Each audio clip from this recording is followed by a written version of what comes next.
Good morning, and welcome to Shorefront Protection Day here at the Conservation Commission, also known as public hearing, being held on Wednesday, December 9th, 2020, in accordance with the provisions of Mass General Law, Chapter 131, Section 40, the Wetlands Protection Act, and the Town of Chatham Wetlands Protection Bylaw, Chapter 272. It's being broadcast live on Channel 18 and recorded for the archives. My name's Janet Williams, and as chair of the Conservation Commission, I'm opening this hearing at 9:01 a.m. Today's hearing is being conducted, as always, by remote teleconference pursuant to Governor Baker's emergency orders prohibiting the gathering of large groups of people. Every effort's been made to ensure that the public can adequately access the proceedings as provided for in the order. The agenda and copies of all documents for review today are posted on the town website.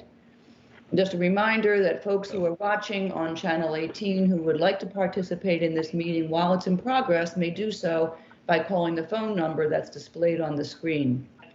So as a reminder to participants on the call to please make sure you are muted and you remain muted to avoid feedback and background noise throughout the hearing. When you wish to speak, you should unmute yourself by, if you're on the phone, by pressing *6. As we consider each application, I'll be asking first for comments and questions from commissioners and then from other participants on the call. Please let us know that you wish to speak, to ask a question or make a comment by stating your name and ask to be recognized. All commission votes today will once again be by roll call. And so that we have a record of the quorum of the commission members attending today, I'll now ask each commission member to indicate their presence on the call by stating their name and present. Commissioner Rawls. Aye, here. Commissioner Kitts. Present. Commissioner Delvecchio. Present. Commissioner Clark. Present.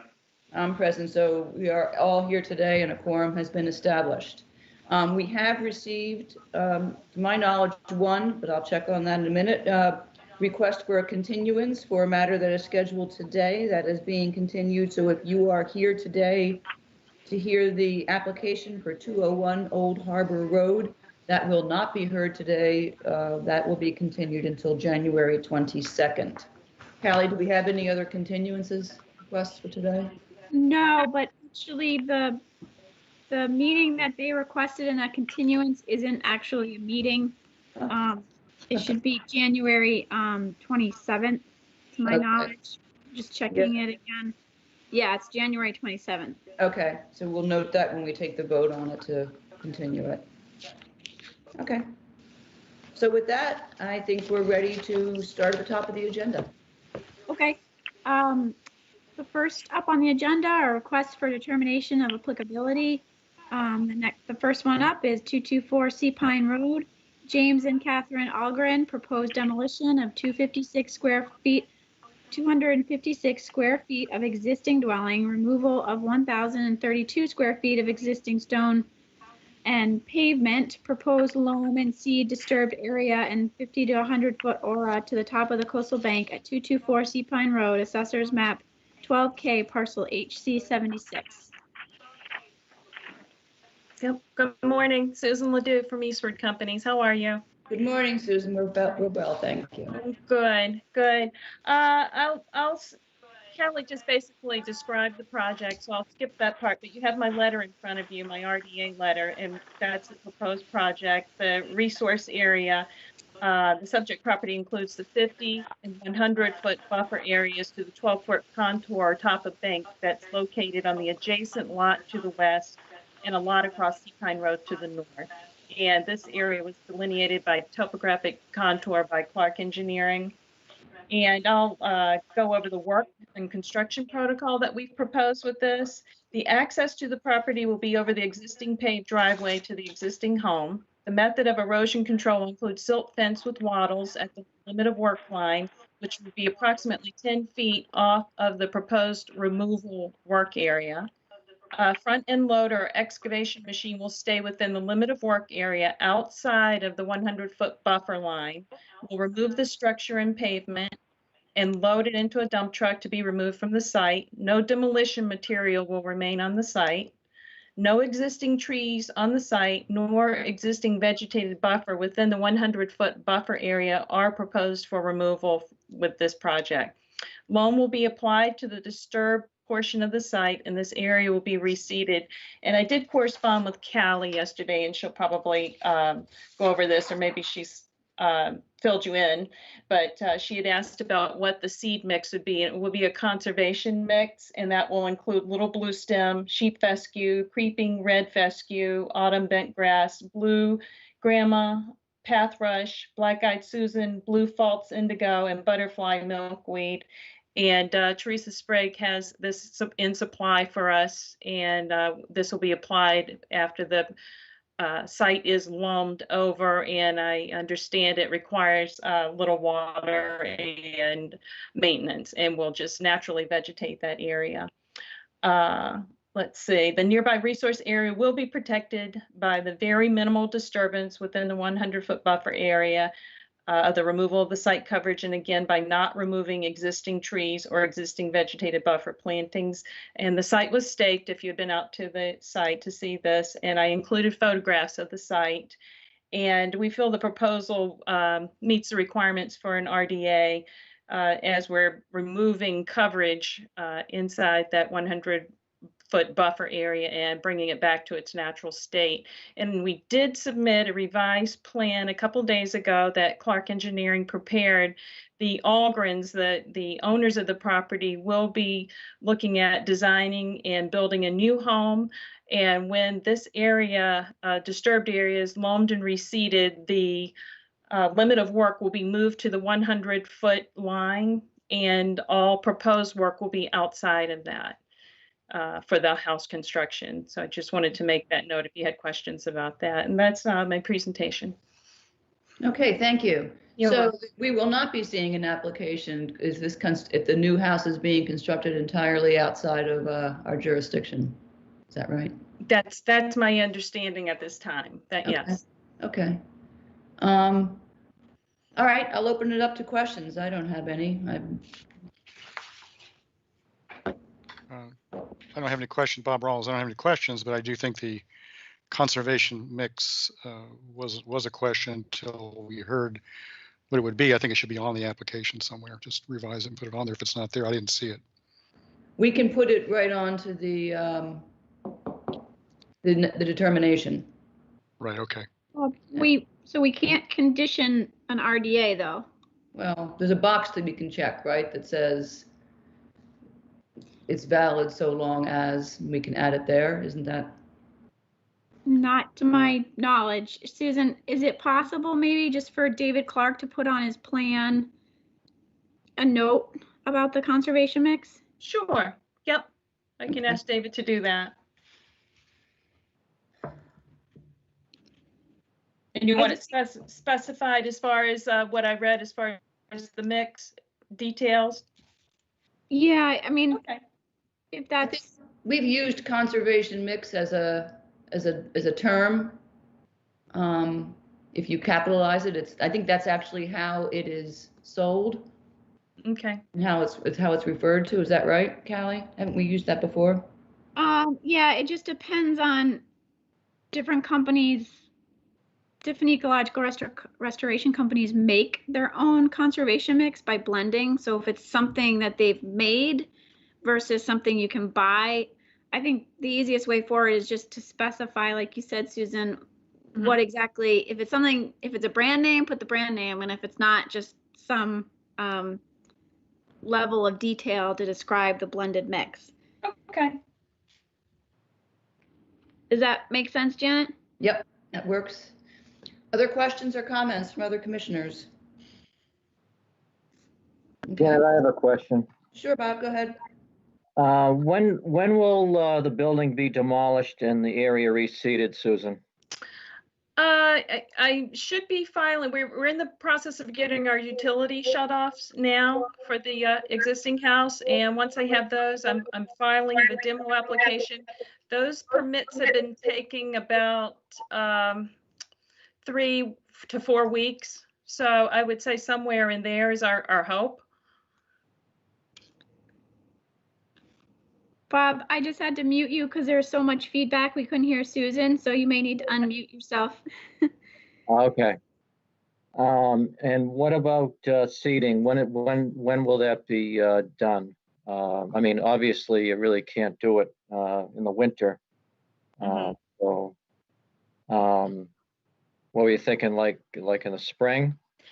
As soon as we possibly can, I'll check in with Teresa on what she recommends from Blue Flax, what she recommends on that, and we'll just make sure that the loam is stabilized until we're able to do the seeding.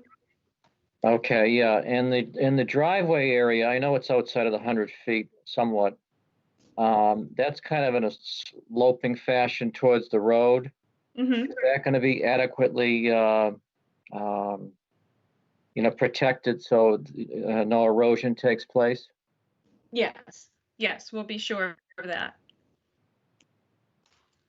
Okay, that's all I had. Thank you. Okay, thank you. Any other questions? Okay, is there a motion then for a negative determination? Yes, Bob Rawls, I move for a negative determination for the RDA. Kitts, second. All right, roll call vote for a negative determination for 224 Seapine Road. Commissioner Rawls, Aye. Kitts, Aye. Delvecchio, Aye. Clark. Uh-oh, Tom, are you muted? Yes, you're muted.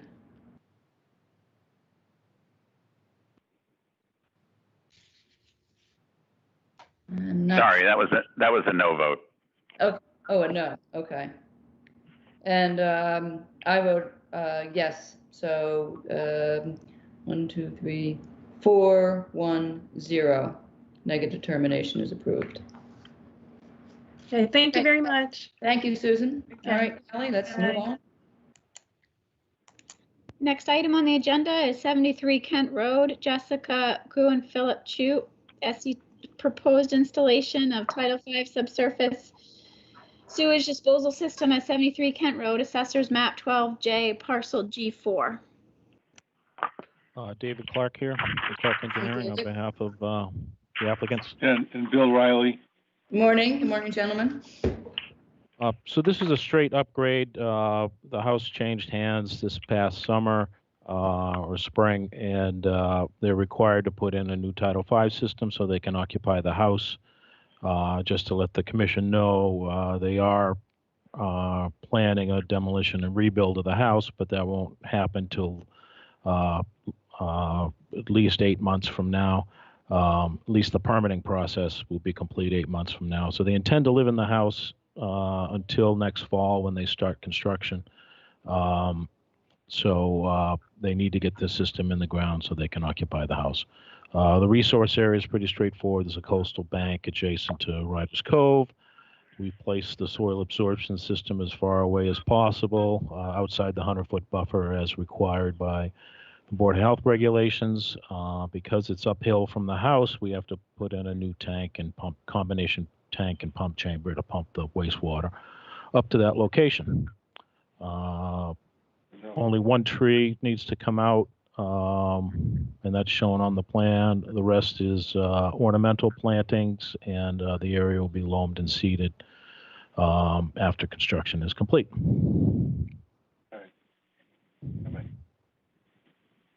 Okay. Questions from the commission? I have a question. Yes, go ahead, Tom. David, has the owners received a disposal system construction permit yet? No.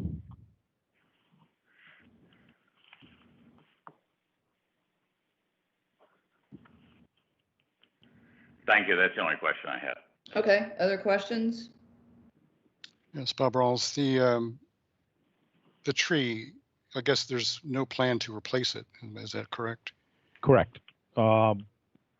It is, I think it's a pitch pine. It's right on the edge of the 100-foot line. When the house gets rebuilt next year, we anticipate the house moving further away from the top of the bank, so that whole area is going to get disturbed, and there'll be a comprehensive restoration and mitigation plan associated with the house project that we thought the one tree was insignificant at this point. Okay, so normally we would require a replacement of the tree, so it's a little tricky to make it contingent on a project plan that we haven't received. The trouble is we could put a replacement tree somewhere on the property, but it might get disturbed during the construction process, so it's just kind of a wasted effort. Perhaps, is there an area that won't be disturbed? We don't know the extent of the restoration plan. There's a lot of invasives on the bank, and so I couldn't really pick out a safe spot. But okay, well, no. I guess whenever you submit the new plan, could you remember this tree and account for it? Sure. Yep. Yeah. I'm sure that the house reconstruction itself won't require the removal of very many trees at all. So in the restoration area between the house and Riders Cove, I think there'll be plenty of opportunities to put a tree to replace the one we're taking out now. All right. I'll make a little note here, and we'll catch you on the flip side. The seed mix, or do you note somewhere what the seed mix is? Well, this is all turf lawn now, so they were just going to put down a similar mix just to stabilize it till the house project gets going. No sense in putting a conservation mix here because it's not going to be a naturalized area when the house project gets done. Like I said, we anticipate the house moving away from the bank right into the area where most of this disturbance is going to take place now. You're saying it won't be naturalized with the new project? No, because where you see the proposed septic tank, that will probably be within the footprint of the new house. So that septic tank's going to have to come out of the ground and relocated when the house gets torn down. So like I said, I think a lot of that formal landscape area that's on the upland side of the house will become house, and the areas between the house and the bank will be the areas that we're going to concentrate on naturalizing. Okay. If that makes sense. No, that does. And what you're saying is that the only disturbance that's happening currently for the installation of this new system is the turf lawn. Yeah. Tree. Yeah. Okay. Yeah. We're trying to run the forced sewer line from the tank to the leach field around the edge of the ornamental plantings for the most part. All right. I have no more questions. Okay. I don't. Anybody else? I have a question for you, Madam Chair. Uh-oh. Okay. Oh, no, I just, since I'm the new guy on the block, in these circumstances, do we usually condition what will be the motion on them obtaining a disposal system construction permit? Well, as you know, there's language that applies to NOIs that we can put in as a condition. But as Callie just pointed out, it's not, I wouldn't say it's not possible, but it's not an easy matter to condition an RDA. And we can't go to work till we get the disposal works permit. Right. And the reason for going to conservation first is that we want to make any suggested changes that the commission has before we send the final plan to the Board of Health. This plan does not require any variances. It's in conformance with both the local regulations and state regulations for septic systems.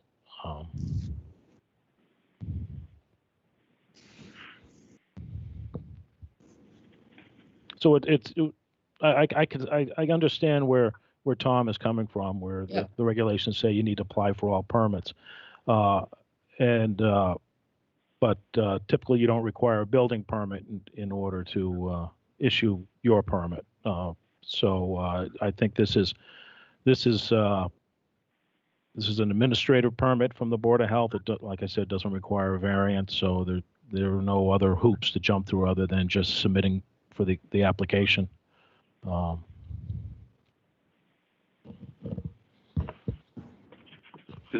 Madam Chair, does that address Mr. Clark's concern? You should address that question to Mr. Clark. Mr. Clark, does that address your concern? Looking at, yes, looking at the plan, and it shows without, with my rudimentary ruler to show that what is proposed meets the setback requirements of Title V. Yeah, no, I had no doubt about that. No, and that it answers my concern. I was one thing just popped to mind is this one of the upgraded septic systems that are, deal with nitrogen and so on a much better level than the so-called common septic tanks? It looks is not. like it's one of the upgraded ones, but I wasn't. No, it's not. It's just a combination septic tank pump chamber. Rather than putting two structures in the ground, we combined it into one. But it is not a nitrogen removing system. Okay, thank you. Welcome. Okay. Other questions? All right. Is there a motion for a negative determination? Bob Rawls move for a negative determination for the RDA. Kits, second. Roll call vote to approve the negative determination for 73 Kent Road. Commissioner Rawls. Aye. Madam Chair, somebody's got their hand raised. I don't know if that's. Well, It's the Petersons. hello, Mrs. This are is you Peterson, we're the abutters. We have a comment. okay? Go ahead. So it's just an observation. So we're at 79 Kent Road. We're at the end of that peninsula there where they are. And my observation is that what's interesting is just like next door to us when the Johnsons applied for their new home, our 50-foot line that Eldridge Engineering did, where our property abuts this home, is much higher than where Clark Engineering says the 50-foot line is. And I'm talking about right at the property line. So it's an observation that you have engineering, two different engineering groups, and they don't come up with exactly where the 50-foot line is. It's not the same. And it's an interesting observation, I think. And I've been on the commission, and we always rely on these engineers, but it's not always consistent. And it's the same issue we have with the Johnsons. Right where our property line is that abuts this property, our 50-foot line is much closer to where the Clark Engineering says the 100-foot line is. And, I don't know, there's nothing to be done about it, but it's just, we rely on these engineers. And so you can see where you moved it down. Yes, so where it says the way, where the 50-foot line is at number 34, our 50-foot line is much closer to where the CB is. Right, but remember that the 50-foot line is only determined in relation to the delineation of the top of the bank. So, for example, on this one, and this I have seen before because I agree, I've seen inconsistencies when I've looked at site plans of adjoining properties that were done by different engineering companies, yes, and they have varied. But, for example, here you can see that the top of the bank varies quite dramatically from the very top at its narrowest point down to around the pool where it widens considerably, which pushes so it may be that on the adjoining properties that bank takes some funny turns. That's one thing that does explain some of these differences that we see. But at the start of the property line where it says 20, you're implying that our top of the bank is different there because obviously our top of the bank was up more like 28, and I don't know how it's along the property line. Our top of the bank could be at 28, and then right at the property line, it's changed to whatever, 20. I mean, Madam Chair, Bill Yes, Riley. Mr. Riley, do you have a response to Ms. Peterson's?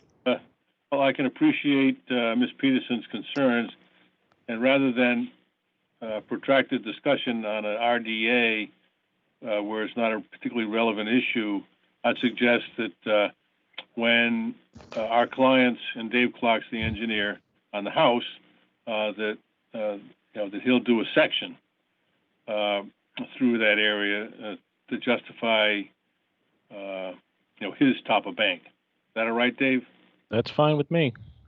Great. That would, Ms. Peterson, that will help us when we get to that point where we can observe how that top of the bank line crosses the property line and then intersects with your property.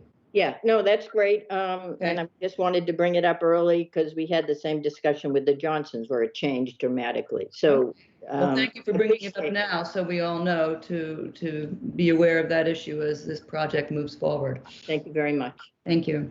Okay, so the motion for negative determination for 73 Kent Road, was it made? It was made. Okay, seconded? Kits, second. Okay, roll call vote for the negative determination. Commissioner Rawls, Aye. Pitts, Aye. Delvecchio, Aye. Clark. Aye. I vote aye, so that's unanimous for the negative determination. Thank you. Thank you very much, everyone. Thank you. Thank you. Next item is 448 Shore Road, Cynthia L. Lehigh, proposed planting of native plant material in between existing native vegetation within the buffer to the top of the coastal bank, planting beach grass along the top of the bank on both sides of timber treads, addition of stone between treads at 448 Shore Road, Assessor's Map 16F, Parcel A10. I know this is a project brought forward. Oh, Steve is on the call. Steve, can you unmute yourself? Yep, can you hear me? Yes. Yep. Hi, this is Steve LeBranch from Wilkinson Ecological. Yes, good morning, Mr. LeBranch. So basically, there's a lot of native plants that are going in here. The one item that might be in question is we would like to put crushed stone where it was originally the insets of the stairs and the path was originally it was wood chips.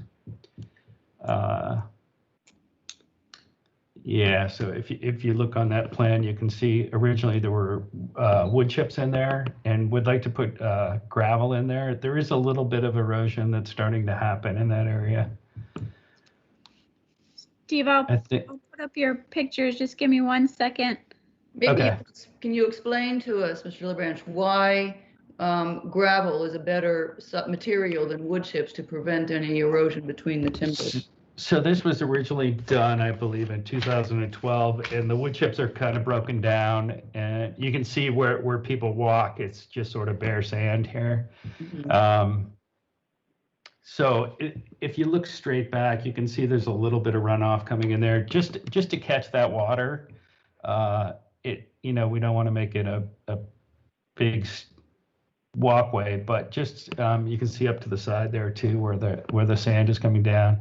Those areas would be planted with beach grass, and then in between the timbers, basically where the footpath is, would be gravel. And what will hold the gravel in place and not wash out? There's not a lot of water coming down here, so it's not like it'll just be dug in place. It'll be soil on either side. We're not planning on putting any kind of edge. It won't be as wide as these treads that are there. Are you replacing the treads, or are you just putting it? Nope. Those are staying. So you're just putting the gravel in the center part where the Right. foot traffic is hitting. Basically where the foot traffic is. Mm-hmm. Okay. And you can see it there. Yep. And it's something that we could do any time of year. We do have bare root beach grass, which could go in anytime unless the ground's frozen.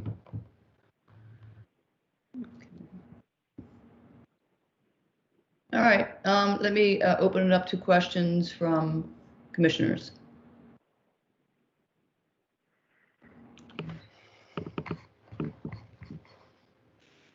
Kit's here. Yes, Joe, go ahead. So the beach grass is going to stabilize the erosion sites there, Steve? Yes, yeah, and it's not a lot. You can kind of see going up towards the lawn area. There's a few little channels, but it's we have a few hundred culms that would go in there. Are those the what is it, 300 that are listed on the Yep. planning? Yes. Yeah. But could you add that to the location? Oh, there's the American beach grass will be planted on both sides. Okay, never mind. That. I think that covers it. Joe, anything else? Nope, thank you. Other questions from other commissioners or Callie? Janet, I have a question. Yes, Bob. On the north end of the stairs, there's a bare spot on the coastal bank, probably like 10 by 10, I noticed. Will anything be planted in that area? So is that after it takes a bend going down? Yeah, if you're walking down the stairs just to the left. Sure. Yep. We can put in beach grass. We could also put in some of our seed mix in there as well. Yeah, I noticed it was bare and it's pretty steep there, so thinking that it would erode in the future. Sure. And maybe that could be outlined on the plan as well. Is that the area between the two areas that are shaded in green that runs along the top of the bank there? This is not at the top of the bank. This is more like on the bank itself. How far down would you say? What elevation? Maybe about elevation maybe 28, somewhere around there, I think. Oh, okay, down there. Yeah. If I'm not mistaken. Is it closer to the stairs or the steps? The stairs. Oh, okay. I think I know the area that you're speaking of. If you're walking down the stairs, probably like in the middle of the stairs, if you look off to the left, you'll see a bare spot about 10 feet by 10 feet. It's all sand. Okay. Sure. Yep, we can put some of the beach grass in there. That would make sense in that area. And also the gravel. I don't know if we've permitted this type of situation before. I think we have. But I think if we did approve of gravel, we'd want to make sure it's not pea stone and Right. maybe 3/4 inch. Yep. Yeah, we were planning on 3/4 inch. So it doesn't migrate down to the base.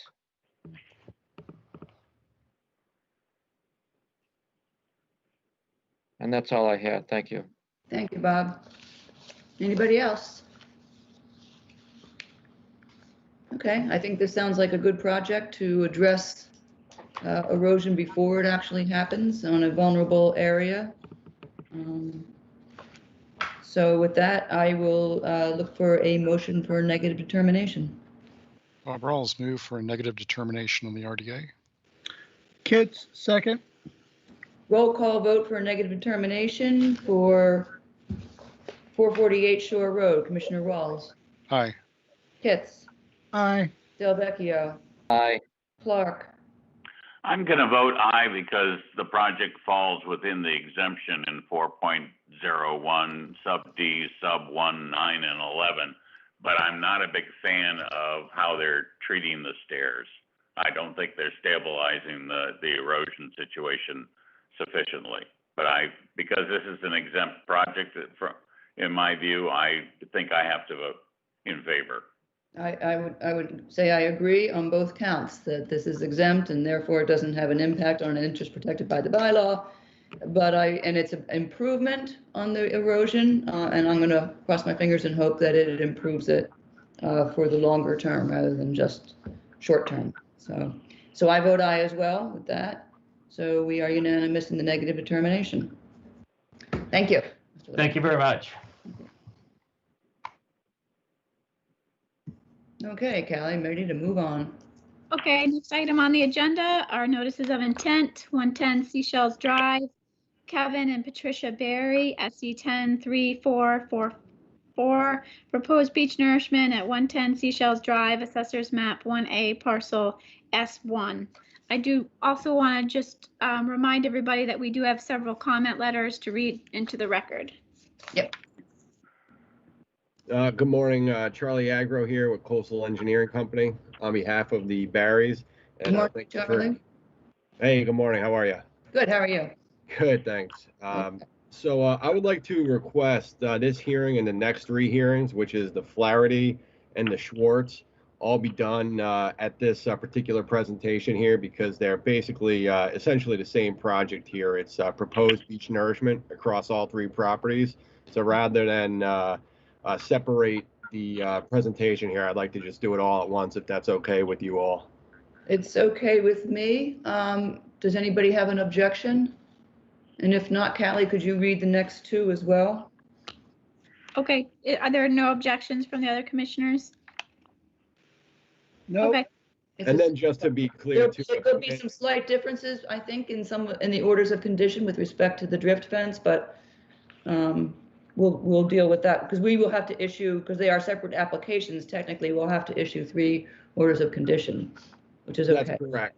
And I plan to discuss the beach nourishment first and then the drift fence after the beach nourishment for the Barry property. Okay, makes sense. Go ahead, Callie. okay, 94 Seashells Drive, Shea Schwartz LLC, SE 103443, proposed nourishment at 94 Seashells Drive, Assessors Map 1A, parcel S2, and then 60 Seamus Lane, Thomas and Robin Flaherty, SE 103445, proposed beach nourishment at 60 Seamus Lane, Assessors Map 1A, parcel 84. Okay, All right, all yours. Thank you, guys. So the proposed project here is to re-permit nourishment below mean high water. Previously, nourishment work was permitted below mean high water at each of these 3 sites, and nourishment was last placed below mean high water as part of the Mill Creek dredging project, which I believe took place in 2015 or 2016. Dredge disposal was across these 3 properties and between the rock groins here. Since then, we've continued to do annual beach nourishment to just maintain the form of the beach above mean high water and to further protect the coastal bank across the 3 property or across 110 Seashells and 60 Sea Mist. 94 Seashells has a coastal dune along the edge of the dash line that you can see there, the dark dash line that designates the new beach re-permitted beach nourishment area on the landward side of that dash line. On 94 Seashells Lane, there's a coastal dune, and then the grade drops back off, and there's a marshy lower lying area right where that one note says Assessors Map 1A, parcel S2, right in the middle of that lot there.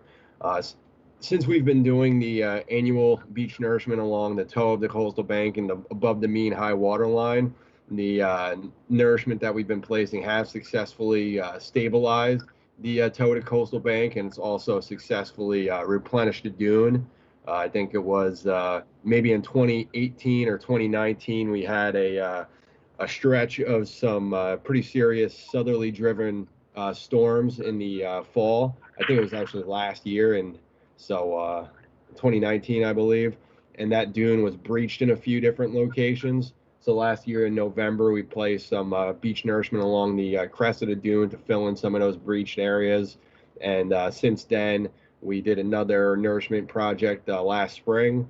And as far as I'm aware, everything's held up pretty well since. In our surveys that we've done, we've noticed that the beach has maintained a pretty good grade above mean high water, but we have seen some declines below mean high water as no nourishment's been placed there. So we are looking to further protect the beach and the coastal bank in these areas against a large southerly driven storm system like a hurricane. Luckily, we haven't really got hit by a direct hurricane, so we haven't seen a big beach erosion event in this area over the last couple years, which it's only a matter of time, I guess, until it does happen. By placing beach nourishment below the mean high water line in this area, it would serve as a sacrificial buffer to further protect the coastal bank and the dune and these properties, and further reduce the amount of erosion that could happen along the bank itself. The wetland resource areas that we have here is land under the ocean, coastal beaches, and potential land containing shellfish. If you look at the Mass GIS resources for land containing shellfish, there is land containing shellfish delineated just seaward of the rock lines, about 50 feet seaward of the limit of the nourishment.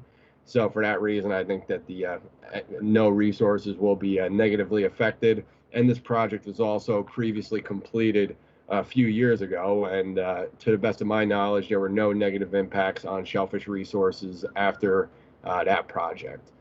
For the coastal beaches, the project is to enhance the coastal beach and to add volume of sand to the coastal beach, which will also benefit adjacent beaches. So there's no negative impact on coastal beaches. And a similar concept for the coastal dune at the 94 Seashells property, as well as the coastal bank at the other two properties. The proposed project is to provide additional buffer to the coastal dune and the coastal bank. So the proposed project is to protect the coastal dune and the coastal bank without affecting the ability for the dune or the bank to erode or accrete sand from wind-driven or ocean-driven erosion effects. If there's any questions, I'd be happy to answer them. I think we'll have a few. So I did notice the reference in the materials to the dune, and I think what I just heard you say is that the dune exists only at number 94. Is that correct? Yes, that's correct. The coastal dune is across the seaward edge of the 94 Seashells Lane property, and you can kind of see just on the east side of the dirt path there, the contours start going up, and that's where the coastal bank is. The dune or the bank? That's right. That's where it transitions from a coastal dune to a coastal bank. Okay. Could you, since it's a resource area that we are charged with protecting, could you add that to the plan, its location, so that we know exactly where it is? Yes, we can put a line on there. If you look at the section views down below, we do show where the coastal dune and the coastal bank lines are on the profiles. Okay, so that's on AA. Section A, so yeah, section AA is through to 94 Seashells Lane property, so you can see there's an area of coastal dune, and then if you look, section BB is through 110 Seashells, and that's where it shows coastal bank. And there are also there is a fiber roll array that's existing and that was previously permitted on the toe of the bank under the grade for 110 Seashells, as well as 90 or 60 Seamus Lane. And those fiber. My next question, which is that. But let's go back to the dune for a second so that we're clear. How far laterally does it run along 94? I see it in the profile, but I don't know what the extent of it is. Does it run along that entire before the bank begins? Correct. It goes basically across the entire stretch of the property. If you look at the contours there, there's a steep incline from the mean high water line towards the landward portion of the property, and then you can see it starts to go down. There's an 8-foot contour and a 7-foot contour. So the coastal dune, it's about the crest of it's maybe 10 feet wide or so, and it stretches right across that dash line there, essentially. Okay. Is it possible for you to add it to this plan so that it is shown on not just a profile, but running along the entire length of that part? Yeah, yes, that would be possible. Thank you. Now, on to the next question, which is the fiber rolls. They are located at 110 and also at 60, is that correct? That's correct, yes. And they've been buried since they've been installed. They have become exposed a few times before I've been involved with the project. I've seen pictures back in 2012 and 2013 where it appeared that the high water line was actually right up to the toe of the bank and actually hitting the fiber rolls. And fiber rolls are not intended to be hit with seawater or direct impact from sunlight and other environmental effects. It causes the fiber material to degrade. So ever since the 2015 nourishment project below mean high water, the fiber rolls have been exposed pretty much ever since then. During that southerly driven storm from last year that I referenced, there was a area on 60 Seamus Lane where the fiber rolls were exposed, and that's the only time I've seen them, which just kind of represents the success of the nourishment program that we've had at these 3 properties over the last few years. Okay, is it possible to add their location as well to the plan?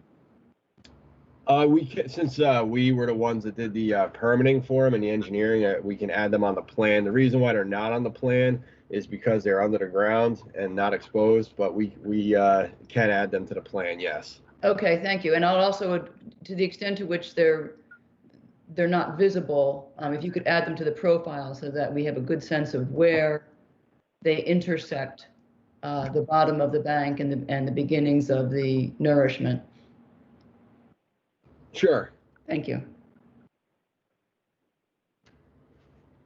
I have a question that needs some clarification. I know that everything I had looked at was talking about the nourishment as being below mean high water, but there was some reference, and I have to say I have not seen orders of condition 2720, the one that expired in 2014. Special condition 15 is what has been relied on to continue the annual nourishing, but it's only above mean high water. Is that correct? So that order of conditions actually allows beach nourishment in the same footprint that was previously permitted. So on the local level here, beach nourishment is still allowed under mean high water on that special condition there for ongoing maintenance. However, the Chapter 91 fill permit and Army Corps permit have since expired. So basically, the purpose of this project is to apply for a new notice of intent, and then to use the order of conditions to apply for a new Chapter 91 fill permit with combined water quality certification, as well as a new Army Corps permit for the work below mean high water and the high tide line. Okay, so you'll be going for a Chapter 91 and a 401 cert from DEP and a 404 permit, I assume, from the Army Corps? Yes, I think this may qualify as a self-verification permit from the Army Corps engineers, so that part is to be determined. But yes, we're going to be looking for permitting from both of those agencies. Okay. Do you have a time frame? What are you thinking about when that's going to be going forward? So we have our time. Yeah, so the Chapter 91 process can take 9 months to a year for new licenses, maybe a little less for fill permitting. So I doubt this project would be ready for this coming spring, but potentially next spring. I think the original intent was to be ready for work this spring, but it looks like just with everything that's gone on these last few months here, we're probably going to be looking more like next spring or maybe even by next fall. Okay. I have some other questions, but I'm going to, at this point, open it up to questions from other commissioners. Bob, Rawls, do you have questions? Yeah, I have a couple. Just since we're talking about the nourishment, I guess the request is for an undetermined amount of nourishment during the period of time that the NOI is good for. So we're proposing for up to 10,000 cubic yards of beach nourishment at a time, and that's based on the current profile of the beach as it existed at the time of our last topographic survey, and the proposed fill template that we show in each cross section. So now, if they're permitted up to 10,000 cubic yards, before the nourishment is placed, we would do a pre-construction survey and reevaluate that fill volume. And the fill volume could potentially be less than that 10,000 cubic yards, depending on the availability for a compatible sand. That sediment could come from a upland facility, such as a local sand pit, or it could also come from a nearby dredging project, or in this previous year, we actually used a dredged sediment source that was from a dredge project completed down at Sandwich, and that actually worked out great as well. So before the sediment is placed, we would do a sieve analysis of the sand just to make sure it's grain size compatible with the sand, and we would determine what fill volume would be. But basically, we're looking to permit up to 10,000 cubic yards at a time. All right. Is that the same volume that was previously permitted? I believe it was, in the last permit, I don't think that we specified a volume. We usually specify a design grade.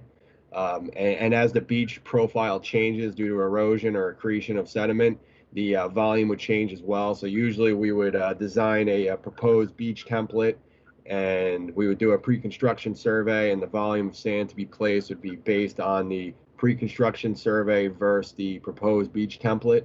And in this case, just from some conversations that I've had with Callie, she requested that we request to permit the maximum amount of sediment we may look to place out there rather than just go off of a survey, which I think makes sense, so that we know, we're proposing 10,000 cubic yards. We're looking to permit that amount. If something catastrophic happens out there, we would have to, and more sediment would be needed, we'd have to look to change that permitted volume amount. All right. I guess I missed the 10,000 it's in your application somewhere, or will be? It's in the application, and it is, okay. It's in that note right there that's getting circled. Yes. Okay, I got it. Okay. So my other question has to do with the detail for the fence design, and I didn't quite follow some of the notes. Well, let's hang on to that for a second, because he hasn't addressed that. I think we all have questions about that fence. Okay. Right now, I just wanted on what he has presented so far on the nourishment itself. Right. Yeah, I have well, I'll yield my time on the other questions about the nourishment. Okay, we'll come back to that. Bob Del Vecchio, do you have questions on the nourishment part? I had questions about the beach grass, Janet. I know that you're going to be planting beach grass, Charlie, at points. What's the trigger point in planting? So we evaluate that on an annual basis here after each nourishment project. This previous year, we planted some beach grass because we noticed that the beach grass had washed out from some storms throughout the year. So after the nourishment was placed on the dune of 94 and along the toe of the bank at 110 and 60, or at the other two properties there, we did have beach grass planted across those areas. And I think we would continue to just evaluate that on a annual basis. Callie and I spoke about that, and we both agreed that it was a benefit to plant beach grass, but we were looking for where it had been permitted. But I think we were able to dig through the archives and actually find a statement in a previous permit that says the bank to be replanted and revegetated as necessary. And I think that's how we would continue to do it. And note number 4 on this particular plan says any disturbance of beach grass, bank, and dune vegetation or alterations made shall be restored to the pre-construction state. And the intention would be here to replant certain areas along the top of the dune and the toe of the coastal bank as needed. Last time around, we planted the grass above the elevation 6 feet NAVD 88, because basically anything below that elevation is really subject to beach erosion during storms and storm surge. And it actually worked out pretty well. It was interesting to see the toe of the bank eroded right up to about that line. So that worked out pretty well, and we'd probably continue to do that in the future. Okay, and I just had a question on the you call them groins, but I call them jetties. But are they helping that area, or are they more of a hindrance to that area? So the difference between a rock groin and a rock jetty is they're essentially the same structure and construction. A jetty is intended to stabilize an inlet. A groin is intended to stabilize the beach. If you look at the west side of the western groin there, that's right along the property line of 94, you can see that the, oh, you know what? Actually, the contours are pretty similar on both sides of the groin. In some instances, you'll see differences on either side of the rock groin. The downdrift side accumulates a little bit of sand, where the updrift side will lose a little bit of the sand. In this case, it looks like the rock groins benefit the 110 and 60 properties, and so I mean, they've been there forever, and it's hard to say what they what the real benefit or is of them or not. Yeah. Okay. Thanks, Charlie. Yep. Just to follow up on that quickly, I was wondering that myself. If you are nourishing just in between the groins, what impact does that have on adjacent shoreline, if any? And how, I'm just looking at an aerial too of the entire coastline there running from Red River over, where all these groins are located.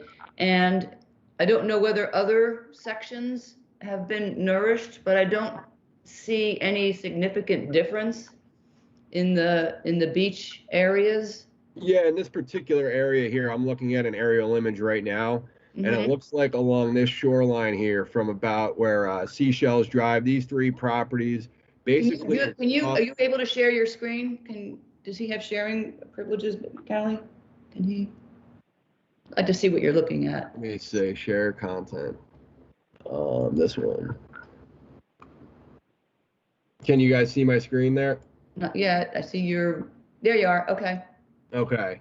So if you look in this area here, yeah, there looks like there is, maybe minor contouring changes in the areas of the groins, which maybe it's not as prominent as if you look here. This is this sawtooth pattern in the groins here. This is essentially the purpose of the rock groins, to trap sand on, this side of the rock groin here. In this area here, it really isn't happening at quite a drastic pattern as these ones are. Maybe it has to do with the spacing of them or whatever. Maybe Mill Creek has an effect on the current in the area. Yeah. But in this particular location, it really doesn't look like the groins are doing a whole heck of a lot. Placing the sand between the rock groins, the rock groins will help keep that sand there. If the rock groins weren't there, the sand would be able to be transported to either side of the beach, pretty rapidly. Because the beach wants to normalize itself, and when you put a bulge of sand, when you expand that berm out towards the water, it's going to want to normalize on the edges of that expanded berm. So the rock groins will slow that process down. But when we have these high storm surges and constant southerly driven winds over the summertime, the sand will move over time, like it has after the 2015 project. I guess if I'm already sharing my screen. Let's see, I could show it on Google Earth. I don't want to take too much time of that with the groins, but if that answers anybody's concerns. That explains a lot. Thank you. We know that this area is problematic, and that the groins, while as ever, while solving one problem, have created other problems. But I was just curious when I was thinking about that and looking at the aerial, noticing that this particular section between two groins didn't appear to be slightly larger than the one immediately to the east, which I guess is the result of the nourishment. Right. Now, can you guys see I brought Google Earth up on my screen. Can you guys see this now? Yep. Okay. No, it's still, Charlie, it's still the Morris. Oh, that's the. Yeah. All right, let me try to share it again. Google Earth. Okay, I think I just tried to share Google Earth. Here we go. Yep. Okay. So if you look at, this is as recent as we can get on Google Earth. And again, it's a similar image to what we just looked at. If we go back in time here to 2015, you can see this was right after the nourishment project was completed. Yeah. And then if we go, again, this is a little bit more time. And then if we go another month, it's pretty much normalized after a few years. So it may slow down the process having the groins on the other side, but the sand will continue to move and nourish down-drift beaches as time goes on. Okay. I have a question for the nourishment when you guys are done. Okay. Joe, do you have questions about the nourishment? Just a question, procedure-wise, do we need input from the Shellfish Commissioner on this? We can certainly ask. We do have a letter from DMF, the Division of Marine Fisheries, that we do need to still read. But we can certainly ask Renee, the Shellfish Constable, if to review the project and provide a letter. Just to complete the file, I think would be important. Thank you. Okay.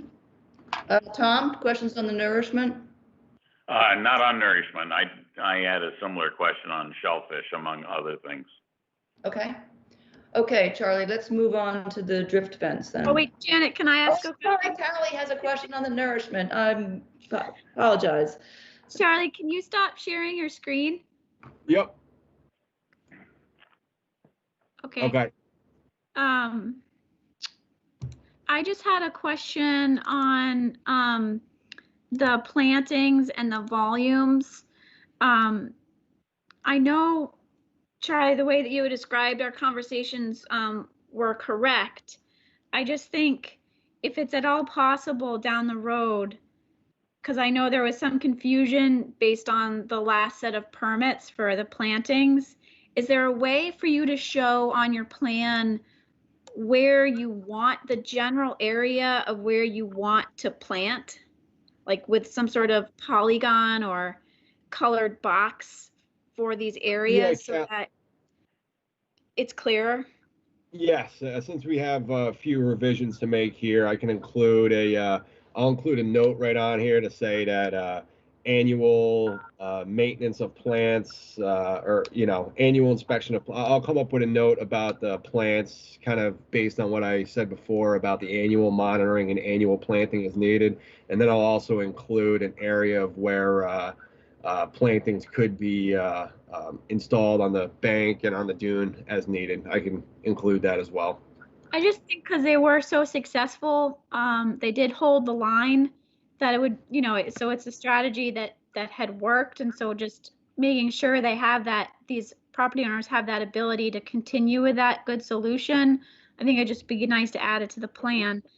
And then the other thing is, I know we had talked about the maximum of 10,000 cubic yards of nourishment and, permitting the maximum.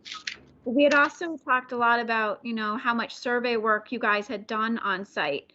So permitting the maximum, I agree with, but also making sure that pre-construction or pre-nourishment surveys are done before each nourishment activity so that you're not just sort of blanket dumping 10,000 cubic yards. You're only placing what is needed in that particular system based on your survey effort.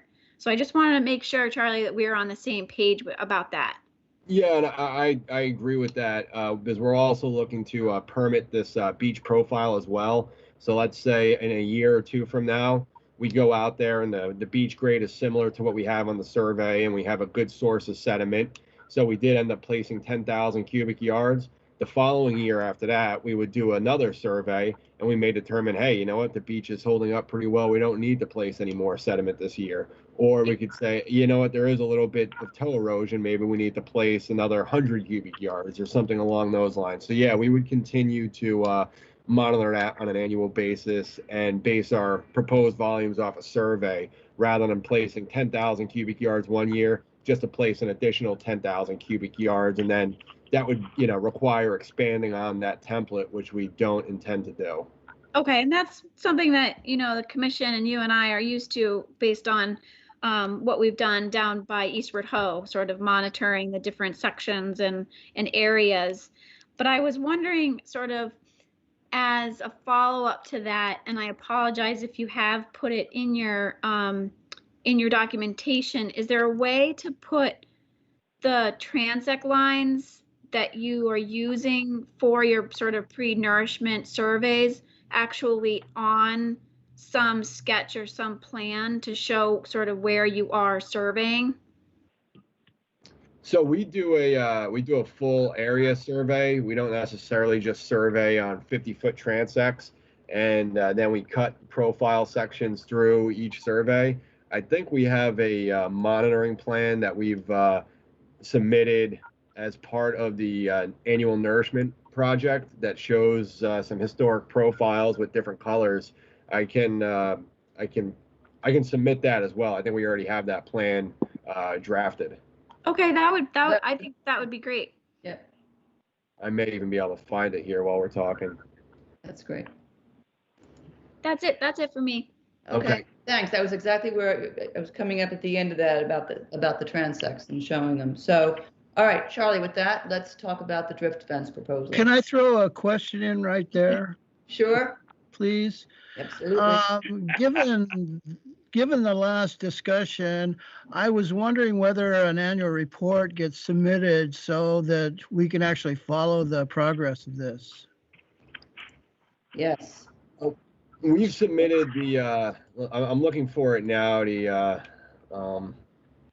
Let's see. We do submit a monitoring plan that shows the historic profiles. I mean, we can continue to submit that with a brief overview of our findings, and you know, I think it might be a little bit overkill to try to generate a full annual report similar to what we've done for Eastward Ho in this particular project. But No, we can.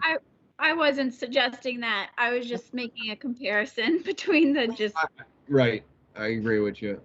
The concept of an annual reporting in terms of this location, what has happened, how it's changed, what is being addressed, all of those kinds of scaled back, appropriately scaled for this project.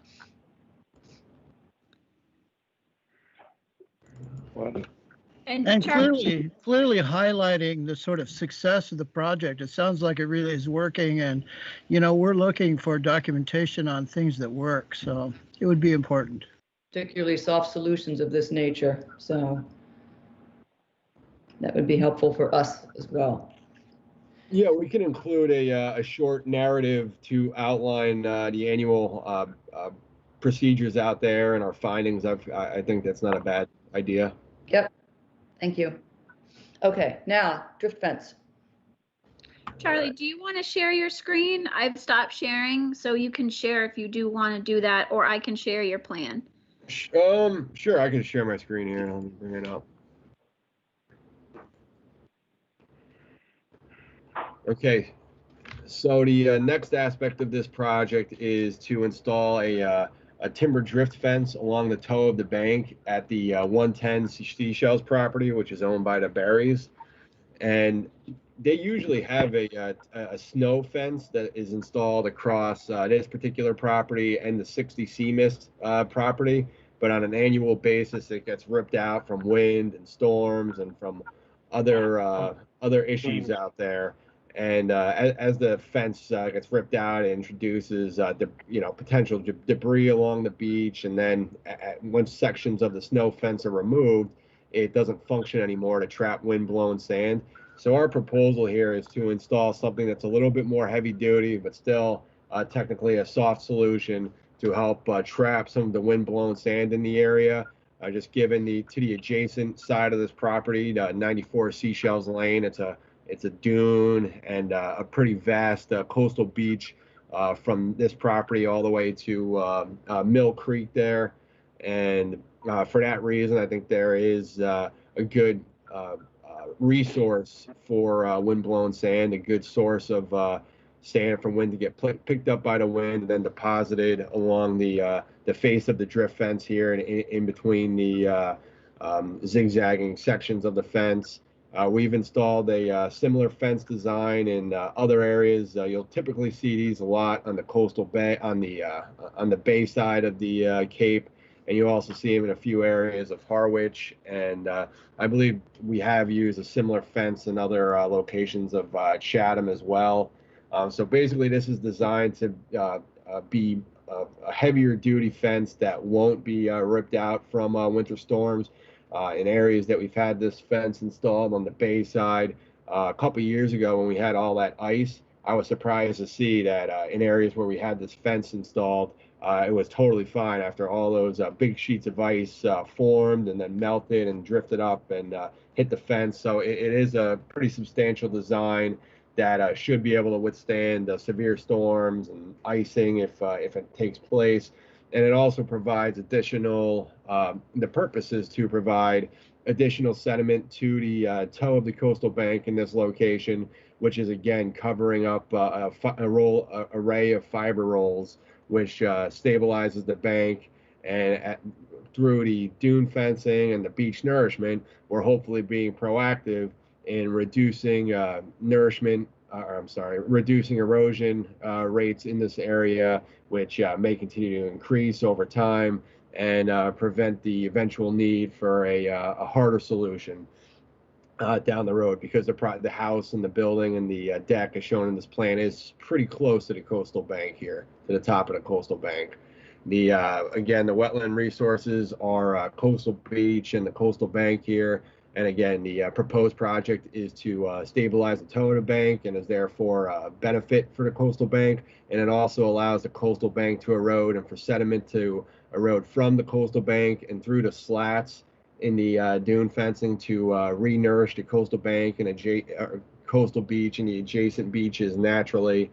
And again, this allows the beach to erode and accrete sand naturally because it is not a solid structure. So any other questions, I'd be happy to answer. I don't suppose there's any, I'm not misreading this. Is this fence by any chance seasonal or is it permanent? This is permanent. And as shown in the profile here, section BB that I'm looking at, Yep. especially after the beach nourishment, it's practically covered. So it's really mainly for when the beach drops out and there's, the fence will become exposed maybe by 2 feet or 3 feet or so. And at that point is when it would really function.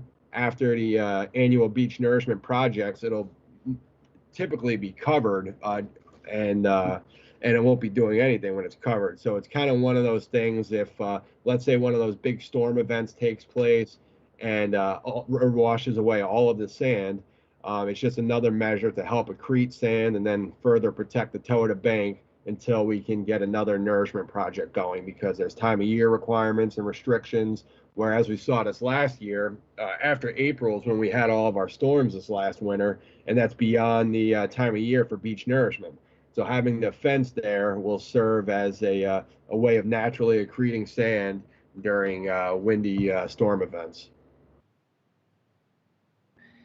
So I'll get to this in a moment because we have some letters to read, including one from Natural Heritage, but they indicate that this area is identified as actual nesting habitat for both plovers and least terns. So I guess the obvious question is the impact of a permanent fence on that. Yeah, so there's gaps in the fence that allows for nesting shorebirds to walk in and out of and in between and around. And so it really wouldn't prevent nesting birds or for that reason. Can you provide a drawing or a photo or something of that design so that we can see and confirm that there is adequate gaps and spacing? Janet, that's on, I don't have control of the screen. Charlie, if you can scroll over.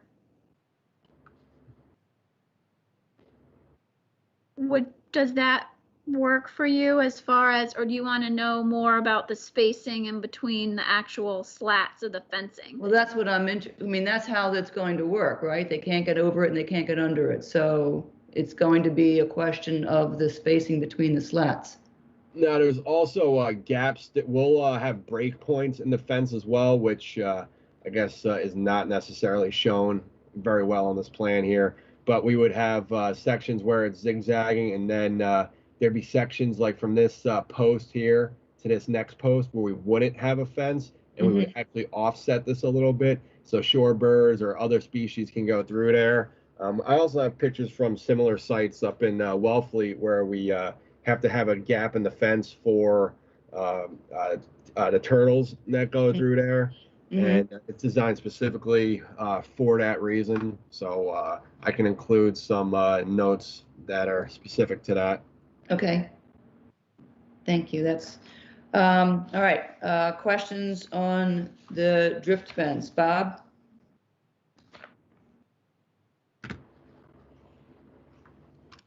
Yeah, sorry, mouse management here.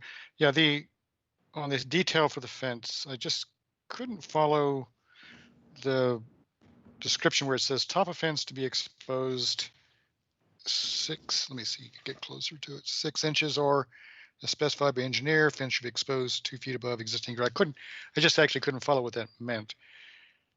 So that's kind of along the lines of what I was talking to about the where the fence, the top of the fence here. If we look at the profile here, the proposed grade from this particular beach nourishment profile shows that the top of the fence is maybe about a foot or two above the existing beach grade or the proposed beach nourishment grade. We already placed a little bit of sand on the toe of the bank here. So after the annual beach nourishment projects, the tip of the fence will be practically buried or only exposed by maybe 6 inches to a foot, give or take. And let me see here. And I think that's what that note is referencing. Top of fence to be exposed 6 inches. It's just providing a benchmark for the contractor to install the top of the fence too, which we'd be involved with the construction aspects of it. And this this drawing here is really just for the intention of permitting as well. We would refine that and refine the top of the elevation for the top of the fence when it comes time for construction, because the beach grade will change by the time they install the fence. Okay, well, so as it's nominally designed, you'll see some of the fence showing above sand. Sometimes be buried, but also sometimes it could be completely above the sand. That's correct. As the beach grade changes, as the beach drops out. All right. A good example of the drift fence working is now Nassau Beach in Orleans. There's a wide array of snow. That's a lighter duty sand fence. That's a snow fencing that they have in a pretty wide zigzag array. And there'll be times where the sand gets trapped in it'll actually cover the sand fence. So in an application like that, they'll lift the sand fence up to continue to collect more sand. Then a big storm will come by and wash out a lot of that volume, and then they'll restart it from square one. And that's the intention. I don't know what they do or not, but that's the intention of it. All right. So you mentioned that you've done a number of these and of the same size and heftiness as this fence. Correct. Yeah, and I haven't personally seen an application come through with something this beefy. So the obvious question would normally become, what happens if it breaks apart? And you've already talked about how we had the massive ice storm that this successfully resisted, and that's good to hear. But yeah, I think it would take if there was a storm system or something strong enough to really beat up this fence, there'd be other things to be concerned about. I think there'd be bigger problems. But okay. I mean, one way to maintain the fence is we have seen in issues where the fence is installed and the coastal bank continues to retreat, and then this is in different locations where erosion is maybe higher or nourishment isn't placed as it's supposed to. If the beach really drops out and then the fence becomes exposed by 5 or 6 feet or so, that could undermine the piles and then allow for some structural damage because the piles are not sufficiently below the ground. But in this case, the plan is to re-nourish the area and keep the fence practically buried, which, similar to the fiber rolls, it protects it. Yeah. So I see that the slats are 2x4s, right? Right. So, and if those were to break off, for example, the posts are okay, but the slats break off and go floating out into the water. Obviously, that's not good for boats, and I don't know if there's a way around that. but it is a potential concern. Oh yeah, I mean we use pretty we specify pretty heavy duty hardware here. Secure all lumber. The note above that says secure all lumber components with a 1/2 inch diameter heading through bolts and nuts and washers. So it's pretty. All the hardware is pretty substantial here, and Right. you know, like I said, it holds up pretty darn well. And if a storm was able to rip off one of those 2x4s, it'd be down in New Jersey before we even knew it. All right. And just as Janice said a while ago, I think we need to know specifically how wide the gap is between the slats. I don't know what the width of all the applicable birds are, but it's also good to know that you're going to have these offset areas, and they can be good to note that in whatever revisions you submit. Yeah, I could highlight that in the revised plan set. Yeah, I assume that this doesn't get into CES territory. This substantiality of a drift fence, a timber drift fence. So I'll leave that for somebody else to address if they know. I think that's all I have. Okay, thank you. Joe, do you have questions? Not at this time, thank you. Okay, thank you. Bob? I got a question on the access from Pleasant Street Beach. Should Ted weigh in on that, considering you know, it's across the public beach and you know, the landing and so forth? We can require in our permit that they get all of the appropriate authorizations for using a landing prior to start of work. I know Charlie, in a previous order, I know that Charlie has received those permissions in the past. Yep. Yeah, and that's right. We've that's the same access that we've used the last 3 or 4 years I've been involved with the project, and each project we've had a pre-construction meeting with at least Callie and Ted in attendance, and we've received all of the authorization from the town as well as the motel and other owners to access across that location. Okay, thank you. Yep. Tom, any questions on the fence? Yeah, I have a couple. Just wanted to know if the recommendations that are contained in the letter from the Division of Marine Fisheries that pertains to eelgrass and also as to the birds that are threatened or endangered, if any of those recommendations cause you any grief, or is there any reason that we should not adopt them? Well, let's I need to read those letters. Okay, well, I'll move on to my next question then. Yeah, go ahead. We'll come back to that after we've read them and we understand their conditions.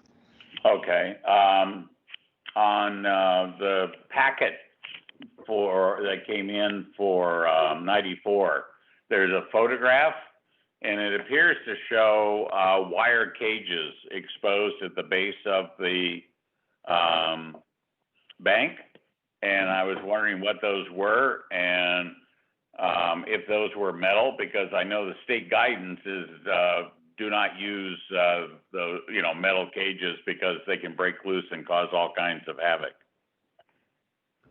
Yeah, so those are the fiber roller array that was installed 10 or so years ago, and that picture must have been from that at one time period there. Like I said, one of the only few times that I've ever seen the fiber rolls out there. So that's the fiber roll array that is out there and covered by the existing grade right now. But they're wire, correct? I believe they have a wire outline to them, yes. Yep. That's at least what I've been able to read in terms of guidance from the state. They recommend you never use those wire fiber rolls. At least that's my interpretation of it. Yep, I think, Tom, I think you're right, and Charlie, feel free to answer this, but I think that was how fiber rolls, that's sort of an old design for a fiber roll installation. Okay, so they're not exposed currently? You know, I haven't been down there in a few months, so I can't say if they're exposed now. But last time I was down there, they were not exposed. And the purpose of this project here is to stabilize and tow the bank with natural beach sediment, and to continue to stabilize it as we have. And that would keep those fiber rolls buried. Those fiber rolls are basically a last ditch effort now, similar to what the strip fence is. If the nourishment below mean high water erodes, then the nourishment above mean high water erodes. There's at least a dune fence, and then the fiber rolls to protect the coastal bank and to hold the toe of the coastal bank where it is. Because if that the toe of the coastal bank moves a few feet landward here, we'd be looking at a problem. I mean, if you had a problem like that, would you then take out these wire cages, if I'm using an appropriate term, and replace them with something else?